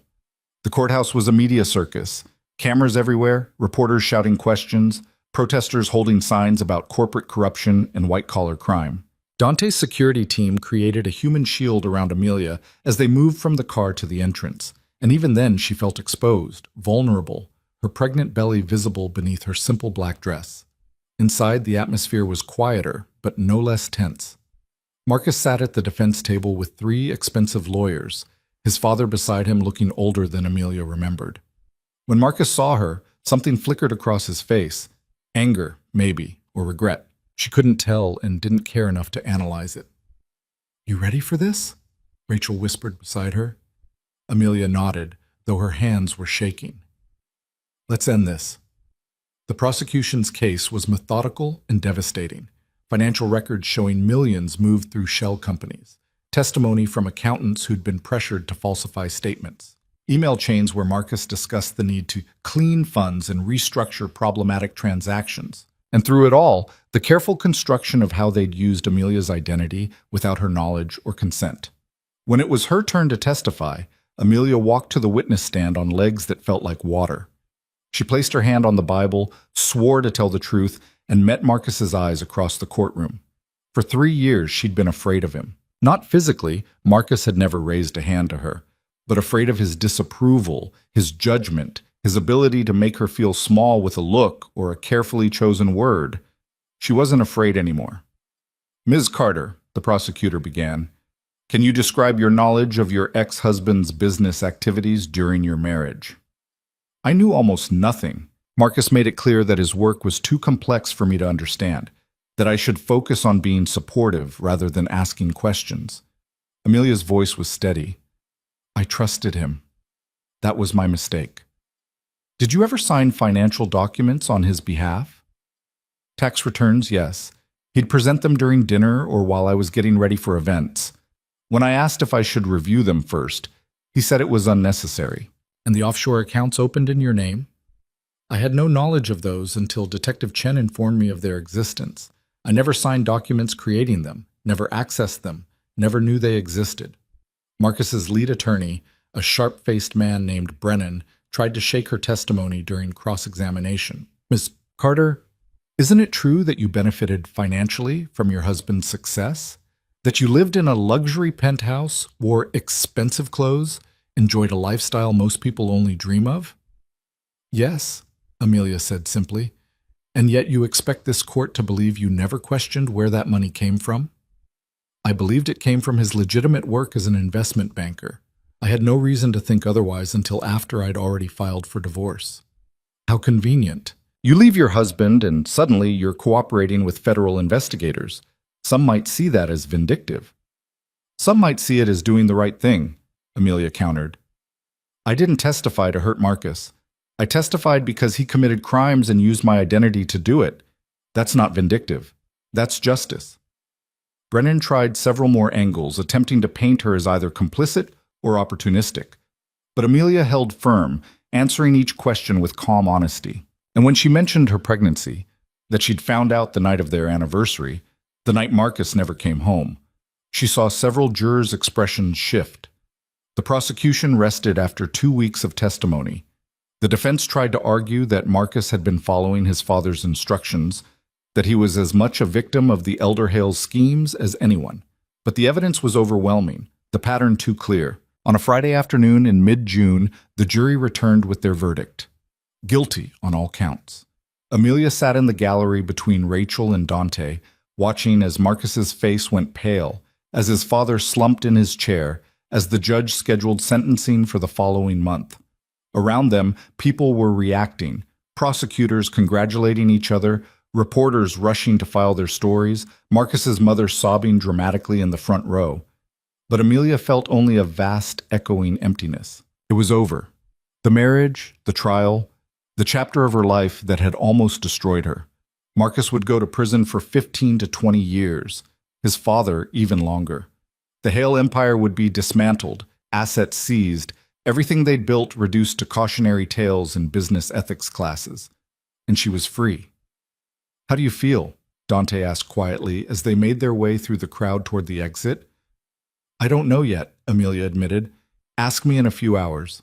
But a few hours later, back at the estate, the reality hit her like a physical blow. She'd been so focused on the trial, on testifying, on surviving each day, that she hadn't let herself think about what came after. Now, with nothing left to fight, nothing left to prove, she had to face the future she'd been too afraid to imagine. She was 7 months pregnant. Her family had disowned her for refusing to protect Marcus. She had no job, no prospects, no clear path forward. Everything she'd built her adult life around, her marriage, her place in a certain social circle, her parents' approval, had burned to ash. All she had left was a baby she was terrified of failing and feelings for a man whose world she didn't fully understand. The panic attack hit without warning. One moment Amelia was sitting in the library trying to read. The next she couldn't breathe, her chest tight, her vision tunneling, her heart racing so fast she thought it might explode. Amelia! Dante's voice seemed to come from very far away. Look at me. Focus on my voice. She tried, but the world was spinning, her lungs refusing to work properly, terror clawing at her throat. You're safe, Dante said, his hands on her shoulders, solid and real. You're here, you're safe, and you're going to be okay. Breathe with me. In for 4 counts, hold for 4, out for 4. Come on, with me now. He counted, his voice steady and calm, and slowly, so slowly, Amelia's breathing evened out. The panic receded like a wave pulling back from shore, leaving her shaking and exhausted in its wake. I'm sorry, she managed. I don't know what... Don't apologize. You just survived something traumatic. Your body's processing. He guided her to the sofa, keeping one hand on her back. When did you last eat? I don't remember. Breakfast, maybe? Elena, Dante called, and the housekeeper appeared as if she'd been waiting. Can you bring something light? Soup, bread, whatever's easy. After Elena left, Dante sat beside Amelia, close but not touching, just present. Talk to me. What's going on in your head? Everything. The word came out broken. It's over. The trial, the fighting, all of it. And I don't know what I'm supposed to do now. I'm going to have this baby in 2 months, and I have no plan, no support system except you, and I can't keep imposing on your kindness forever. I need to figure out my life, but I don't even know where to start. So start small. What do you need right now in this moment? To not feel like I'm drowning. Okay. We can work with that. Dante shifted to face her more fully. Here's what's going to happen. You're going to eat something. Then you're going to rest because you look exhausted. Tomorrow, when your head is clear, we'll start making a plan. But right now, all you need to do is breathe and eat and exist. That's enough. It doesn't feel like enough. It is. Trust me. Elena returned with soup and fresh bread, and Dante sat with Amelia while she ate, not talking, just being present. When she finished, he walked her upstairs to her room. Get some sleep, he said at her door. Real sleep, not the anxious half-rest you've been getting. I'll have Elena check on you in a few hours. But Amelia didn't want to be alone, didn't want to lie in bed with her thoughts spiraling and no anchor to hold her steady. Stay, she heard herself say. Just until I fall asleep, please. Something shifted in Dante's expression. Amelia, I'm not asking for anything more than company. I can't be alone right now. He hesitated, and she could see the war in his eyes between what he wanted and what he thought was appropriate. But then he nodded, following her into the room and settling into the armchair near the window while she changed into comfortable clothes and climbed into bed. Tell me something, Amelia said into the darkness. Something true about you that no one else knows. Dante was quiet for so long she thought he might refuse. Then, I'm terrified of being my father, of waking up one day and realizing I've built the same cold, transactional life he had, that I've confused power for connection and ended up alone. You're nothing like that. Amelia searched for the right words.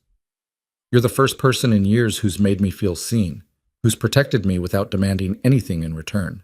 That's not your father, that's you. Maybe. Or maybe I'm just better at hiding the truth. He paused.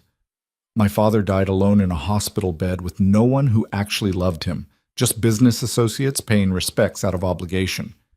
I looked at him and thought, that's what happens when you treat people like assets, but I don't know if I know how to be different. You're doing it right now, being different. Amelia's eyes were heavy, exhaustion pulling her towards sleep. You could have left me in that restaurant, could have let me figure things out alone. But you didn't. That matters. She didn't hear his response if he made one.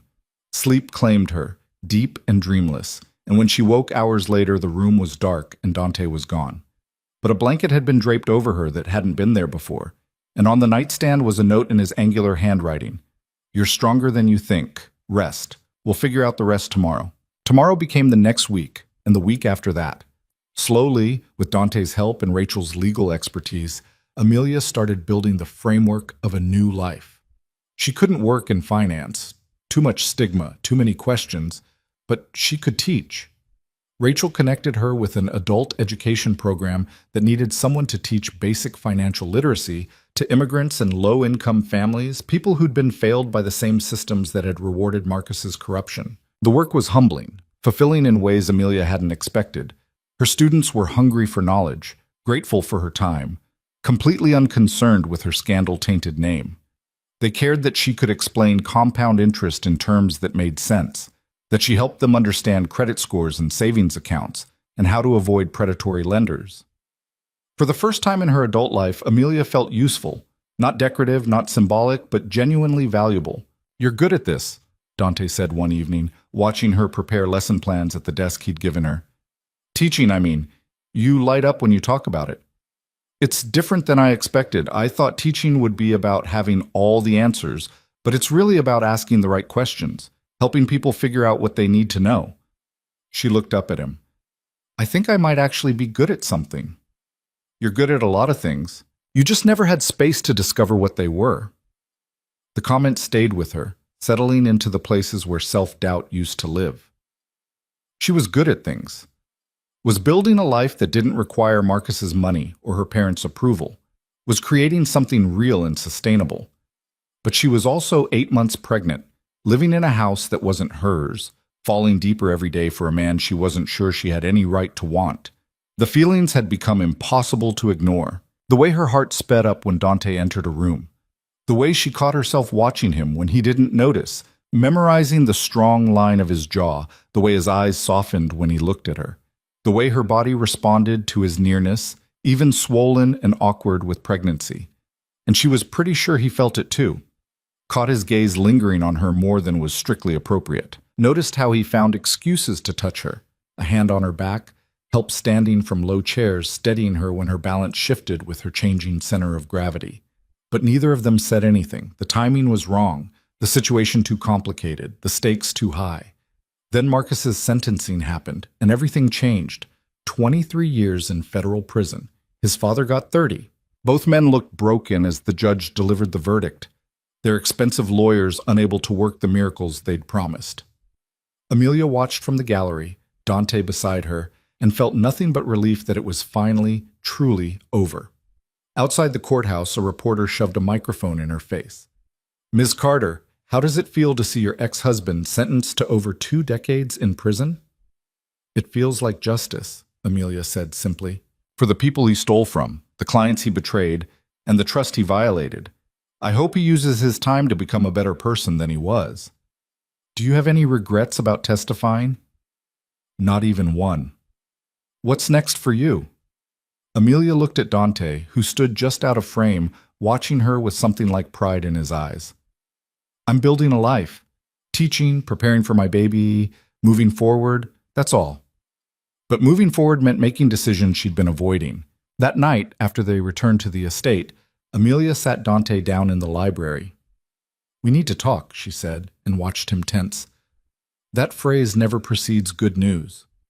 It's not bad news. It's just, I need to start figuring out what happens next. After the baby comes, I mean. I can't stay here forever, Dante. This isn't my home, and I can't keep imposing on you." His expression shuddered. "You're not imposing. I've made that clear." "I know, but I need to build something sustainable. Find my own place, create a real life for me and my daughter." She pressed her hand to her stomach where the baby was kicking. "I'm grateful for everything you've done. You saved me, protected me, gave me space to find myself again. But I can't be dependent on your protection forever. That's just trading one cage for another, even if this one is gilded with kindness instead of indifference." Dante stood abruptly, moving to the window. "Is that what you think this is? A cage?" "No. But it could become one if I'm not careful. If I let myself get too comfortable, too dependent, too—" She stopped, not sure how to finish that thought without revealing too much. "Too what?" He turned back to face her, and there was something raw in his eyes. "Say it, Amelia." "Too attached," she whispered. "To this house, to this life, to you." The silence that followed was deafening. Dante stared at her, his jaw tight, and Amelia braced herself for rejection. She'd said too much, revealed too much, crossed a line they'd been carefully avoiding. "You think you're the only one who's attached?" His voice was rough. "You think I've just been playing protector, that this has all been about Isabella and redemption and fixing past mistakes?" "I don't know what to think. You've never said—" "Because I didn't want to pressure you. Didn't want you to feel like staying here came with expectations or obligations." He crossed back to her, dropping to his knees beside her chair the way he had weeks ago. "Amelia, I've been falling for you since the night you walked into my restaurant, looking like a drowned angel who'd finally found the courage to choose herself. Every day since then has just made it worse, watching you get stronger, braver, more yourself. Watching you prepare for this baby with love and terror and determination. Watching you build a life from nothing but will and intelligence and heart." Amelia's breath caught. "Dante, I love you," he said, the words stark and true. "Not because you remind me of Isabella, not because I'm trying to save you, but because you're brilliant and brave and you make me want to be better than I am. Because when you're in a room, everything else fades. Because the idea of you leaving, of not seeing you every day, physically hurts. He paused, his hands gentle on hers. But I also know the timing is terrible. You're 8 months pregnant with another man's child, still recovering from divorce and betrayal, building a new identity. The last thing you need is me adding more complications. What if I want the complication? The words slipped out before Amelia could stop them. What if I've been falling too and just been too afraid to admit it? Hope flared in his eyes, quickly tempered by caution. You don't have to say that. You don't owe me. I'm not saying it because I owe you. I'm saying it because it's true. Amelia touched his face, feeling the slight stubble on his jaw, the warmth of his skin. I love you, Dante Moretti. And yes, the timing is terrible, and the situation is complicated, and I have no idea how to navigate any of this. But I'm tired of being afraid of wanting things. Tired of making myself small to avoid risk. I want you. I want this, whatever this could be between us. Even if it's messy and scary and completely insane. Your baby will have a mother who loves them and a chance at a life built on truth instead of lies. And maybe, if you want, a man who could show them what it means to choose people over power. Who could teach them that family is about presence, not blood? She paused. But only if you want that. I'm not asking you to be a father to someone else's child. I'm just... Dante kissed her, gently, reverently, like she was something precious and breakable. When he pulled back, his eyes were bright. I want everything, he said.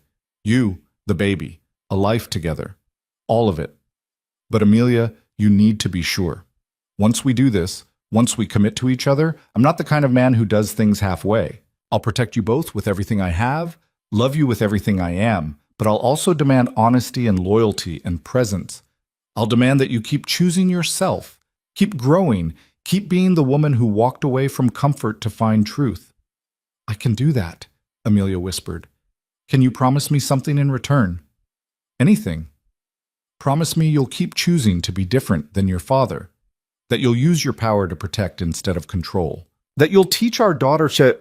She stopped, the word hanging between them, enormous and terrifying and perfect. Teach our daughter that strength is about lifting people up, not keeping them down. Our daughter, Dante repeated, his voice wondering. You said our daughter. If you want her, if you want us. More than I've ever wanted anything. He kissed her again, deeper this time, and Amelia felt something fundamental shift in her chest. This was different than what she'd had with Marcus. This was built on truth and choice and mutual respect. This was love that demanded she stay whole instead of breaking herself into manageable pieces. This was real. They talked long into the night, planning a future that seemed impossible and inevitable all at once. Dante would adopt the baby after she was born, give her his name and protection and love. They'd marry, but on Amelia's timeline when she was ready. She'd keep teaching, keep building her own identity. He'd slowly transition his business toward more legitimate ventures, using his resources to help people instead of just accumulating power. What about the parts of your life that aren't legitimate? Amelia asked. The parts that will always exist in gray areas? I'm not going to lie and say I'll become a saint, but I can be selective about who I help and why. Can use my position to protect people who need it instead of just profiting from chaos. He laced his fingers through hers. I can be the man you deserve, Amelia. Not perfect, but better. I don't need perfect. I just need real. 2 weeks later, Amelia went into labor at 3 a.m. Dante rushed her to the private hospital where her doctor was waiting, stayed by her side through 17 hours of exhausting, terrifying, transcendent work. And when the nurse finally placed a tiny, screaming, perfect baby girl in Amelia's arms, Dante looked at both of them with such naked love that Amelia started crying. She's beautiful, he whispered, touching the baby's impossibly small hand. She's perfect. She needs a name, Amelia said, exhausted and euphoric and completely in love with this tiny human she'd created. What about hope? Dante suggested. Because that's what she represents. Hope that we can be better than our pasts. Hope that love wins over fear. Hope for a future neither of us thought we'd have. Hope Moretti, Amelia tested. I like it. Hope Carter Moretti, Dante corrected. She should have both names, her mother's strength and her father's protection. Father.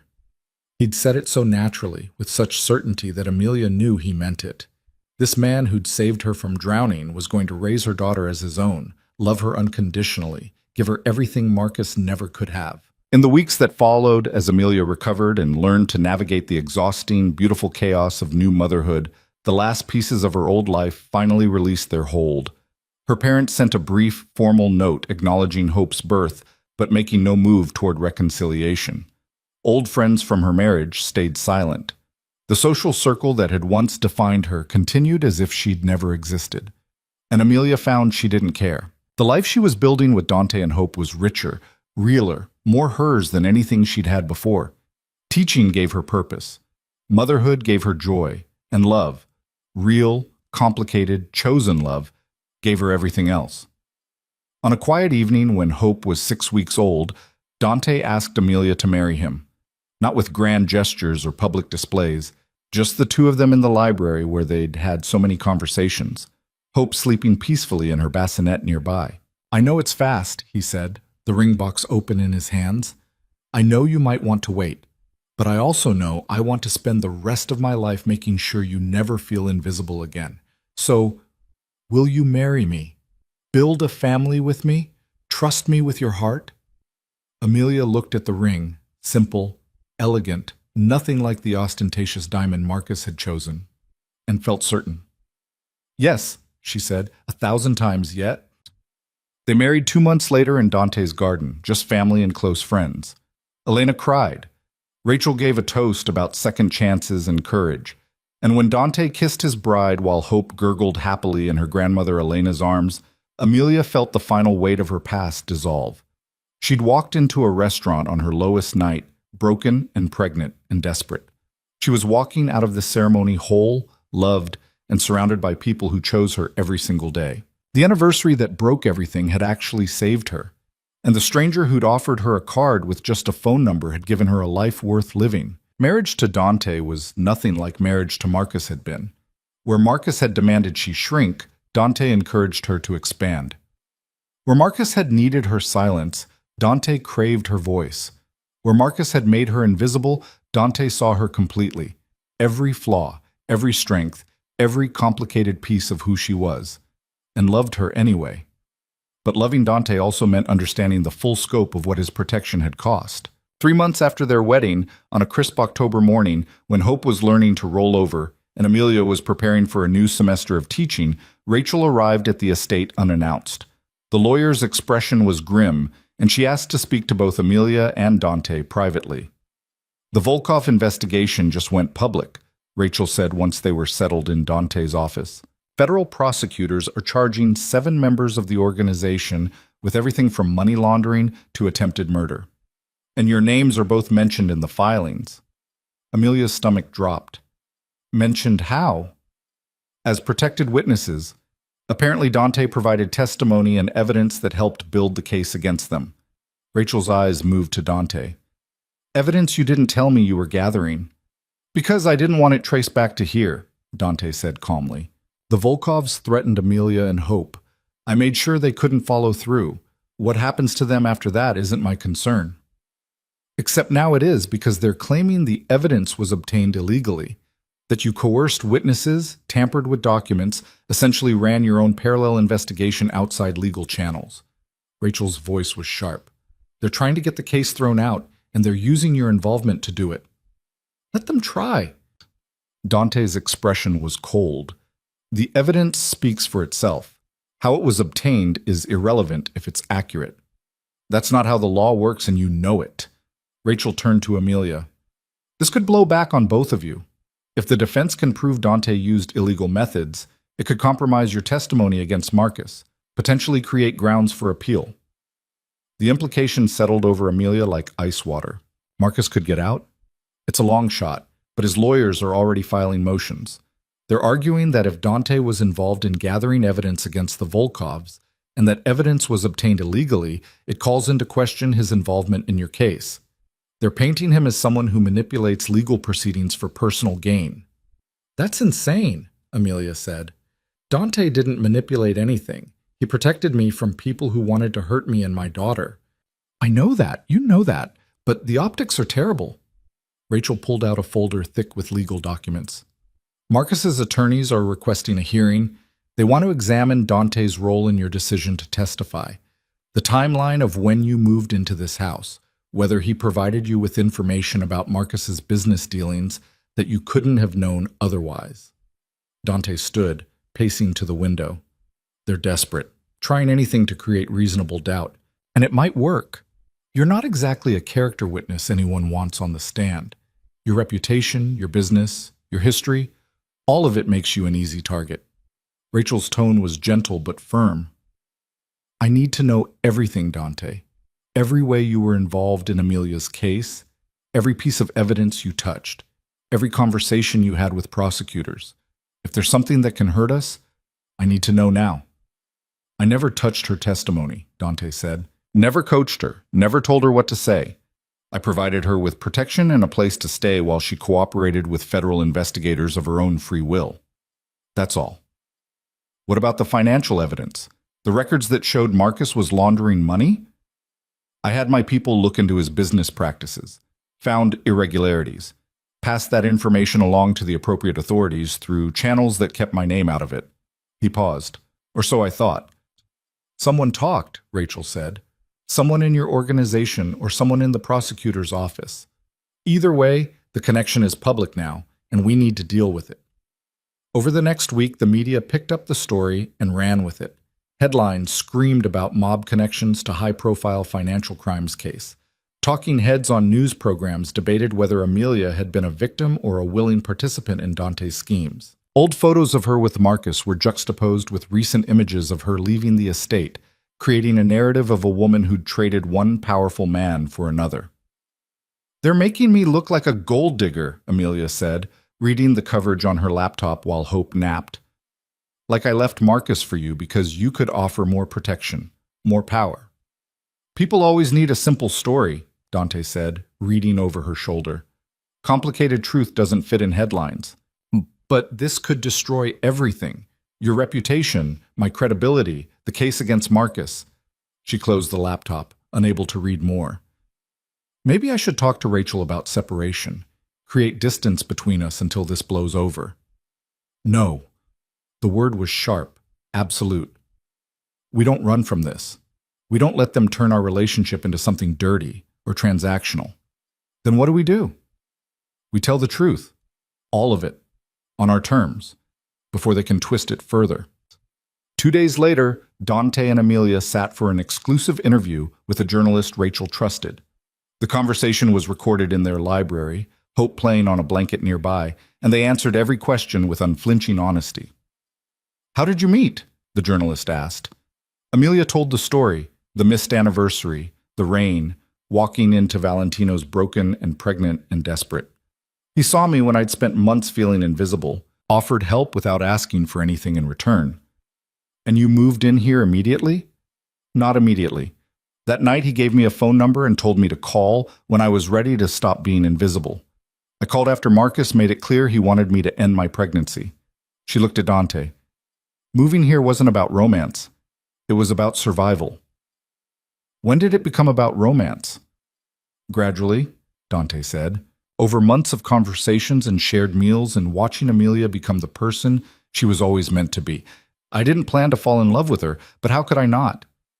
Some people say this relationship is transactional, that Ms. Carter needed protection and you needed what? Redemption? People can say whatever they want, Amelia said firmly. I know what this relationship is. It's built on honesty, respect, and choice. Dante never asked me to testify against Marcus. Never pressured me to cooperate with investigators. He provided a safe place for me to make my own decisions. But he did investigate Marcus independently. I looked into whether the man who'd hurt Amelia posed a continued threat, Dante said carefully. What I found suggested criminal activity. I passed that information to authorities because it was the right thing to do, not because I wanted to punish Marcus for being a terrible husband. And the Volkov organization? Threatened my wife and unborn child. I made sure those threats were neutralized. If that involved gathering evidence of their criminal enterprises, so be it. I'd do it again. The interview aired 2 days later, and the response was immediate and divided. Some people saw it as a love story, two broken people finding each other and building something real. Others saw it as confirmation of their worst suspicions, proof that Dante had orchestrated everything from the beginning. The hearing to examine his involvement in Amelia's case was scheduled for November. "This is my fault," Amelia said the night before the hearing, watching Dante pack his briefcase with documents Rachel had requested. "If I hadn't testified, if I just let Marcus get away with it, then he'd still be stealing from people, and you'd still be wondering if you did the right thing." Dante crossed to where she sat on their bed, Hope asleep in the bassinet beside her. "We don't get to control how other people interpret our choices. All we can do is make sure we're making them for the right reasons. What if the judge rules against us? What if Marcus gets a new trial? Then we fight that too. But Amelia, look at me." He waited until her eyes met his. "Whatever happens tomorrow, nothing changes the fact that we chose each other, that Hope has two parents who love her, that you're building a life that matters. Marcus can't take that away, no matter what his lawyers argue." The hearing was brutal. Marcus's defense team painted Dante as a criminal mastermind who'd manipulated a vulnerable woman into destroying her husband for personal gain. They implied Amelia had known about the offshore accounts all along, that she'd worked with Dante to frame Marcus, that her pregnancy was a convenient excuse to create sympathy. "Isn't it true," Brennan asked Amelia on the stand, "that you moved in with Mr. Moretti the same night you claimed to have discovered your pregnancy, before you'd even told your husband?" "Yes, and isn't it true that Mr. Moretti had already begun investigating your husband's business before you even met?" "I don't know when he started investigating. I only know he offered me safety when I needed it." "How convenient. A powerful man with the resources to destroy your husband just happens to be there the exact night you decide to leave. You don't find that suspicious?" "I find it fortunate," Amelia said steadily. "I was in crisis, and someone helped me. That's what good people do." "Good people or people with agendas?" Rachel objected, and the judge sustained it, but the damage was done. The implication hung in the air, that everything had been orchestrated, that Amelia and Dante had conspired against Marcus from the beginning. When Dante took the stand, Brennan went after him even harder. "Mr. Moretti, you have a documented history of operating outside legal boundaries. Why should this court believe your involvement in this case was altruistic?" "Because I have nothing to gain from Marcus Hale going to prison," Dante said. "I'm not competing for his business, not trying to take over his territory, not settling some personal vendetta. I helped his ex-wife because she needed help, and I was in a position to provide it." "And the evidence you gathered against him? The financial records that formed the basis of the prosecution's case?" "I didn't gather evidence against him specifically. I investigated whether he posed a threat to Amelia and discovered evidence of broader criminal activity. What prosecutors chose to do with that information was their decision, not mine." "Very convenient how you can distance yourself from the consequences of your actions." "I don't distance myself from anything. I take full responsibility for protecting my family. If that means Marcus Hale and his father face consequences for their crimes, that's justice, not conspiracy." The hearing lasted 3 days. At the end, the judge took the matter under advisement, saying he'd issue a ruling within 2 weeks. Those 2 weeks were the longest of Amelia's life. She tried to focus on hope, on teaching, on the life they were building, but the uncertainty gnawed at her. What if the judge ruled that Dante's involvement had tainted the case? What if Marcus got a new trial, or worse, got out? "I can't stop thinking about what happens if we lose," she told Dante one night after putting Hope to bed. "Then we adapt. We've done it before." "It's not that simple. If Marcus gets out, if he's vindicated, he could come after Hope, claim parental rights, argue that you manipulated me into keeping her from him." He signed away those rights in the divorce settlement, which his lawyers could argue was signed under duress. "They could paint it all as part of your manipulation, that you isolated me from my family, convinced me to testify, made me dependent on you." Her voice was rising, panic creeping in. "They could take her, Dante. They could take our daughter." "They won't." He pulled her into his arms, solid and certain. "Because she's ours, legally and in every way that matters. Marcus signed the adoption papers. My name is on her birth certificate, and no court is going to give custody to a convicted felon serving 23 years. unless he's not a convicted felon anymore, unless the conviction gets overturned. It won't. Trust me, Amelia. Trust that we did the right thing, and the truth will hold. The judge's ruling came on a Wednesday afternoon. Rachel called with the news, her voice carefully neutral.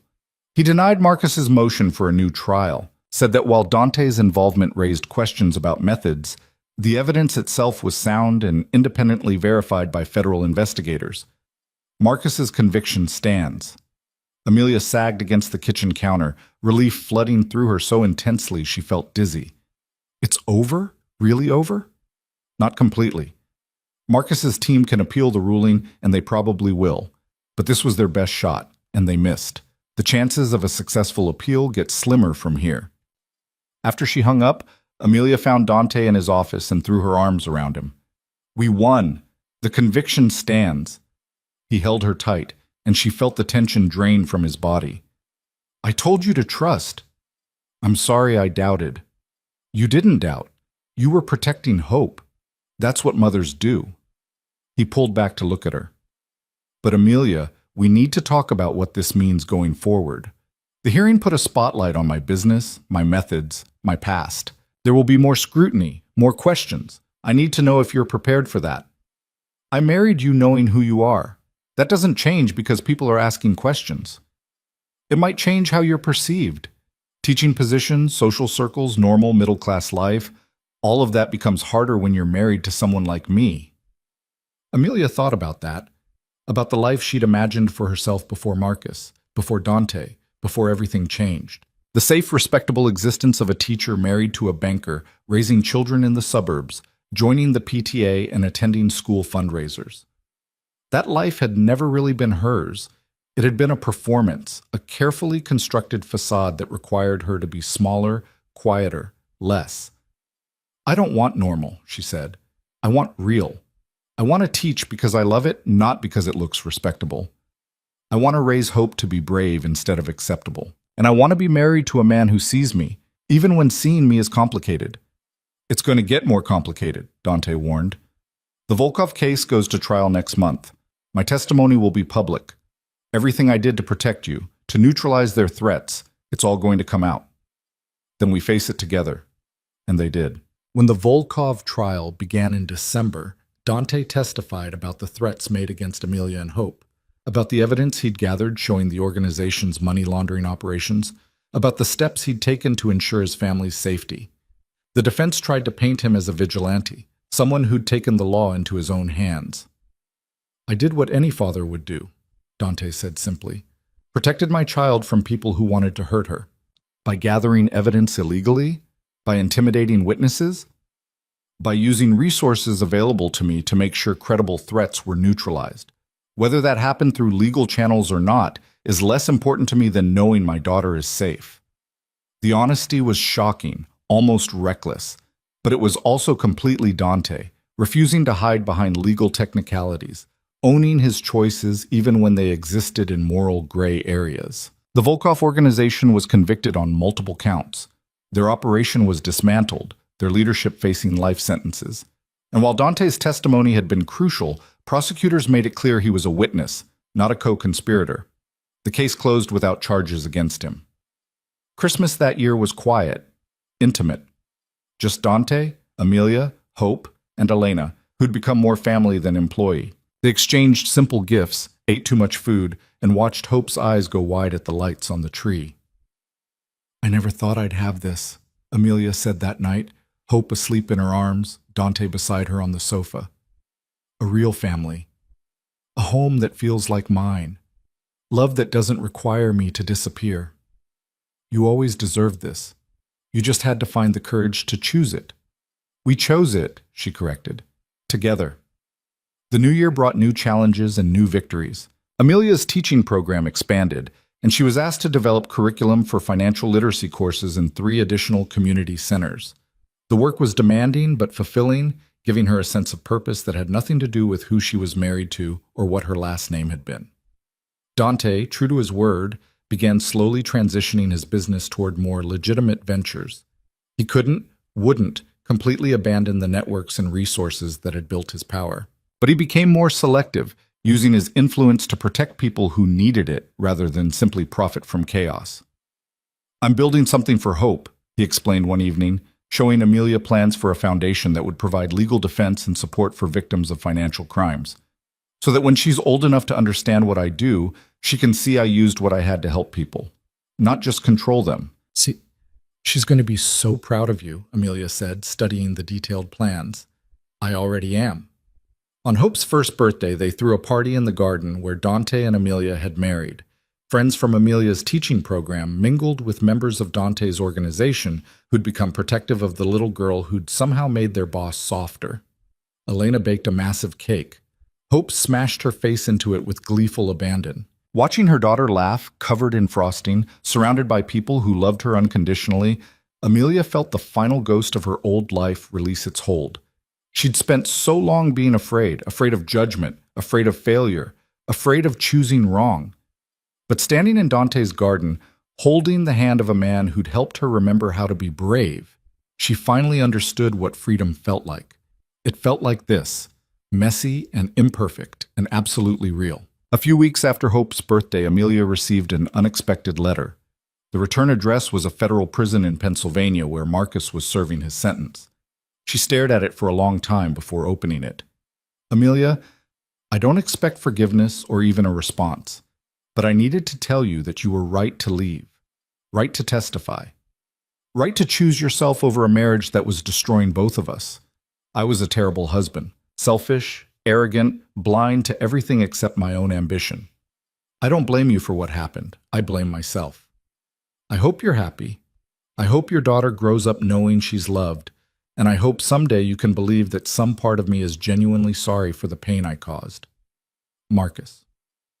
Amelia read the letter 3 times, searching for manipulation or hidden agenda. But it seemed genuine, a moment of clarity from a man who'd lost everything and finally understood why. "What are you going to do with it?" Dante asked, reading over her shoulder. "Keep it, I think, as a reminder that people can change, even when it's too late to fix what they broke." She folded the letter carefully. "And maybe, eventually, I'll write back. Not to forgive him. I'm not ready for that. Might never be. But to acknowledge that he's trying to be better. That matters, even if it doesn't undo the past. You're more generous than he deserves. Maybe, but I'm not doing it for him. I'm doing it for me, to prove that I can acknowledge his humanity without letting it diminish my own." Spring came early that year, bringing warmth and renewal. Hope took her first steps in April, walking from Dante to Amelia with determined, wobbly confidence. She said her first word, "Mama," a week later, and Dante pretended not to be jealous, even though his daughter clearly preferred her mother. "Give her time," Amelia laughed, watching Dante try to coax Hope to say Papa with increasingly elaborate bribes. "She'll get there." She did eventually, and when Hope finally said Papa for the first time, looking right at Dante with complete trust and love, he cried. Actual tears streaming down the face of a man who'd built an empire on appearing invulnerable. "I'm allowed to be emotional," he said defensively when Amelia teased him about it later. "My daughter just claimed me." "She claimed you the day you signed the adoption papers," Amelia said. "The day you promised to love her as your own." The words were just her catching up. By the time Hope was 18 months old, the media attention had finally died down. New scandals replaced old ones, and Amelia's name stopped appearing in headlines. She and Dante settled into something resembling normal life. If normal included security teams and occasional visits from people whose business Dante handled in ways Amelia tried not to examine too closely. But the foundation of their relationship, honesty, respect, choice, remained solid. When disagreements arose, they talked through them. When external pressures mounted, they faced them together. When Hope needed something, they both showed up. One evening in early summer, Dante found Amelia in the garden where Hope was chasing butterflies with more enthusiasm than success. "I have something to show you," he said, holding out a folder. Inside were architectural plans for a community center. Not just any center, but one specifically designed for teaching financial literacy, providing legal aid, and offering support services for people escaping abusive relationships. "I bought the building last month," Dante said. "Been working with Rachel and some of your colleagues to design programming. It's going to be called the Hope Carter Moretti Center for Financial Justice and Family Support." Amelia stared at the plans, her eyes filling with tears. Dante, I don't know what to say. Say you'll run it. Say you'll take everything you've learned about helping people understand money and power and choice and build something bigger. Something that helps hundreds of people instead of dozens. This must have cost a fortune. Money I made off people's desperation and fear. Seems right to turn it into something that actually helps people instead of exploiting them. He pulled her close. You taught me that power isn't about control. It's about creating opportunities for other people to find their own strength. This is me learning that lesson. The center opened in October, just after Hope's second birthday. The ribbon-cutting ceremony was attended by local politicians, community leaders, and dozens of people whose lives had been touched by Amelia's teaching or Dante's quiet support. Amelia gave a speech about second chances and the courage it takes to choose yourself. Dante stood beside her, holding Hope, and let his wife have the spotlight she'd earned. As autumn settled into winter and Hope learned to speak in full sentences, Amelia sometimes thought about the woman she'd been 3 years ago. The invisible wife waiting in an empty penthouse, pregnant and terrified, convinced she had no options. That woman felt like a stranger now, someone Amelia had been, but no longer was. She'd burned that life down and built something better from the ashes, a career that mattered, a marriage built on truth, a daughter who would grow up knowing she was wanted and loved and free to be herself. On their second wedding anniversary, Dante surprised Amelia with reservations at Valentino's, the restaurant where they'd met, where everything had changed. I thought it might be nice to go back to where it started, he said, helping her into her coat. Close the circle. The restaurant looked exactly the same. Same warm lighting, same candles on tables, same sense of intimate sanctuary. The hostess, Sophia, who remembered them, seated them at the corner table where they'd sat that rainy night. It feels different, Amelia said, looking around. Or maybe I'm different. Both, Dante said. The last time you were here, you were running from something. Tonight, you're choosing something.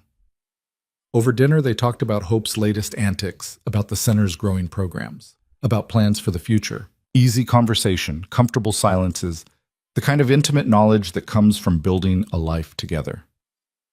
Do you ever regret it? Amelia asked over dessert.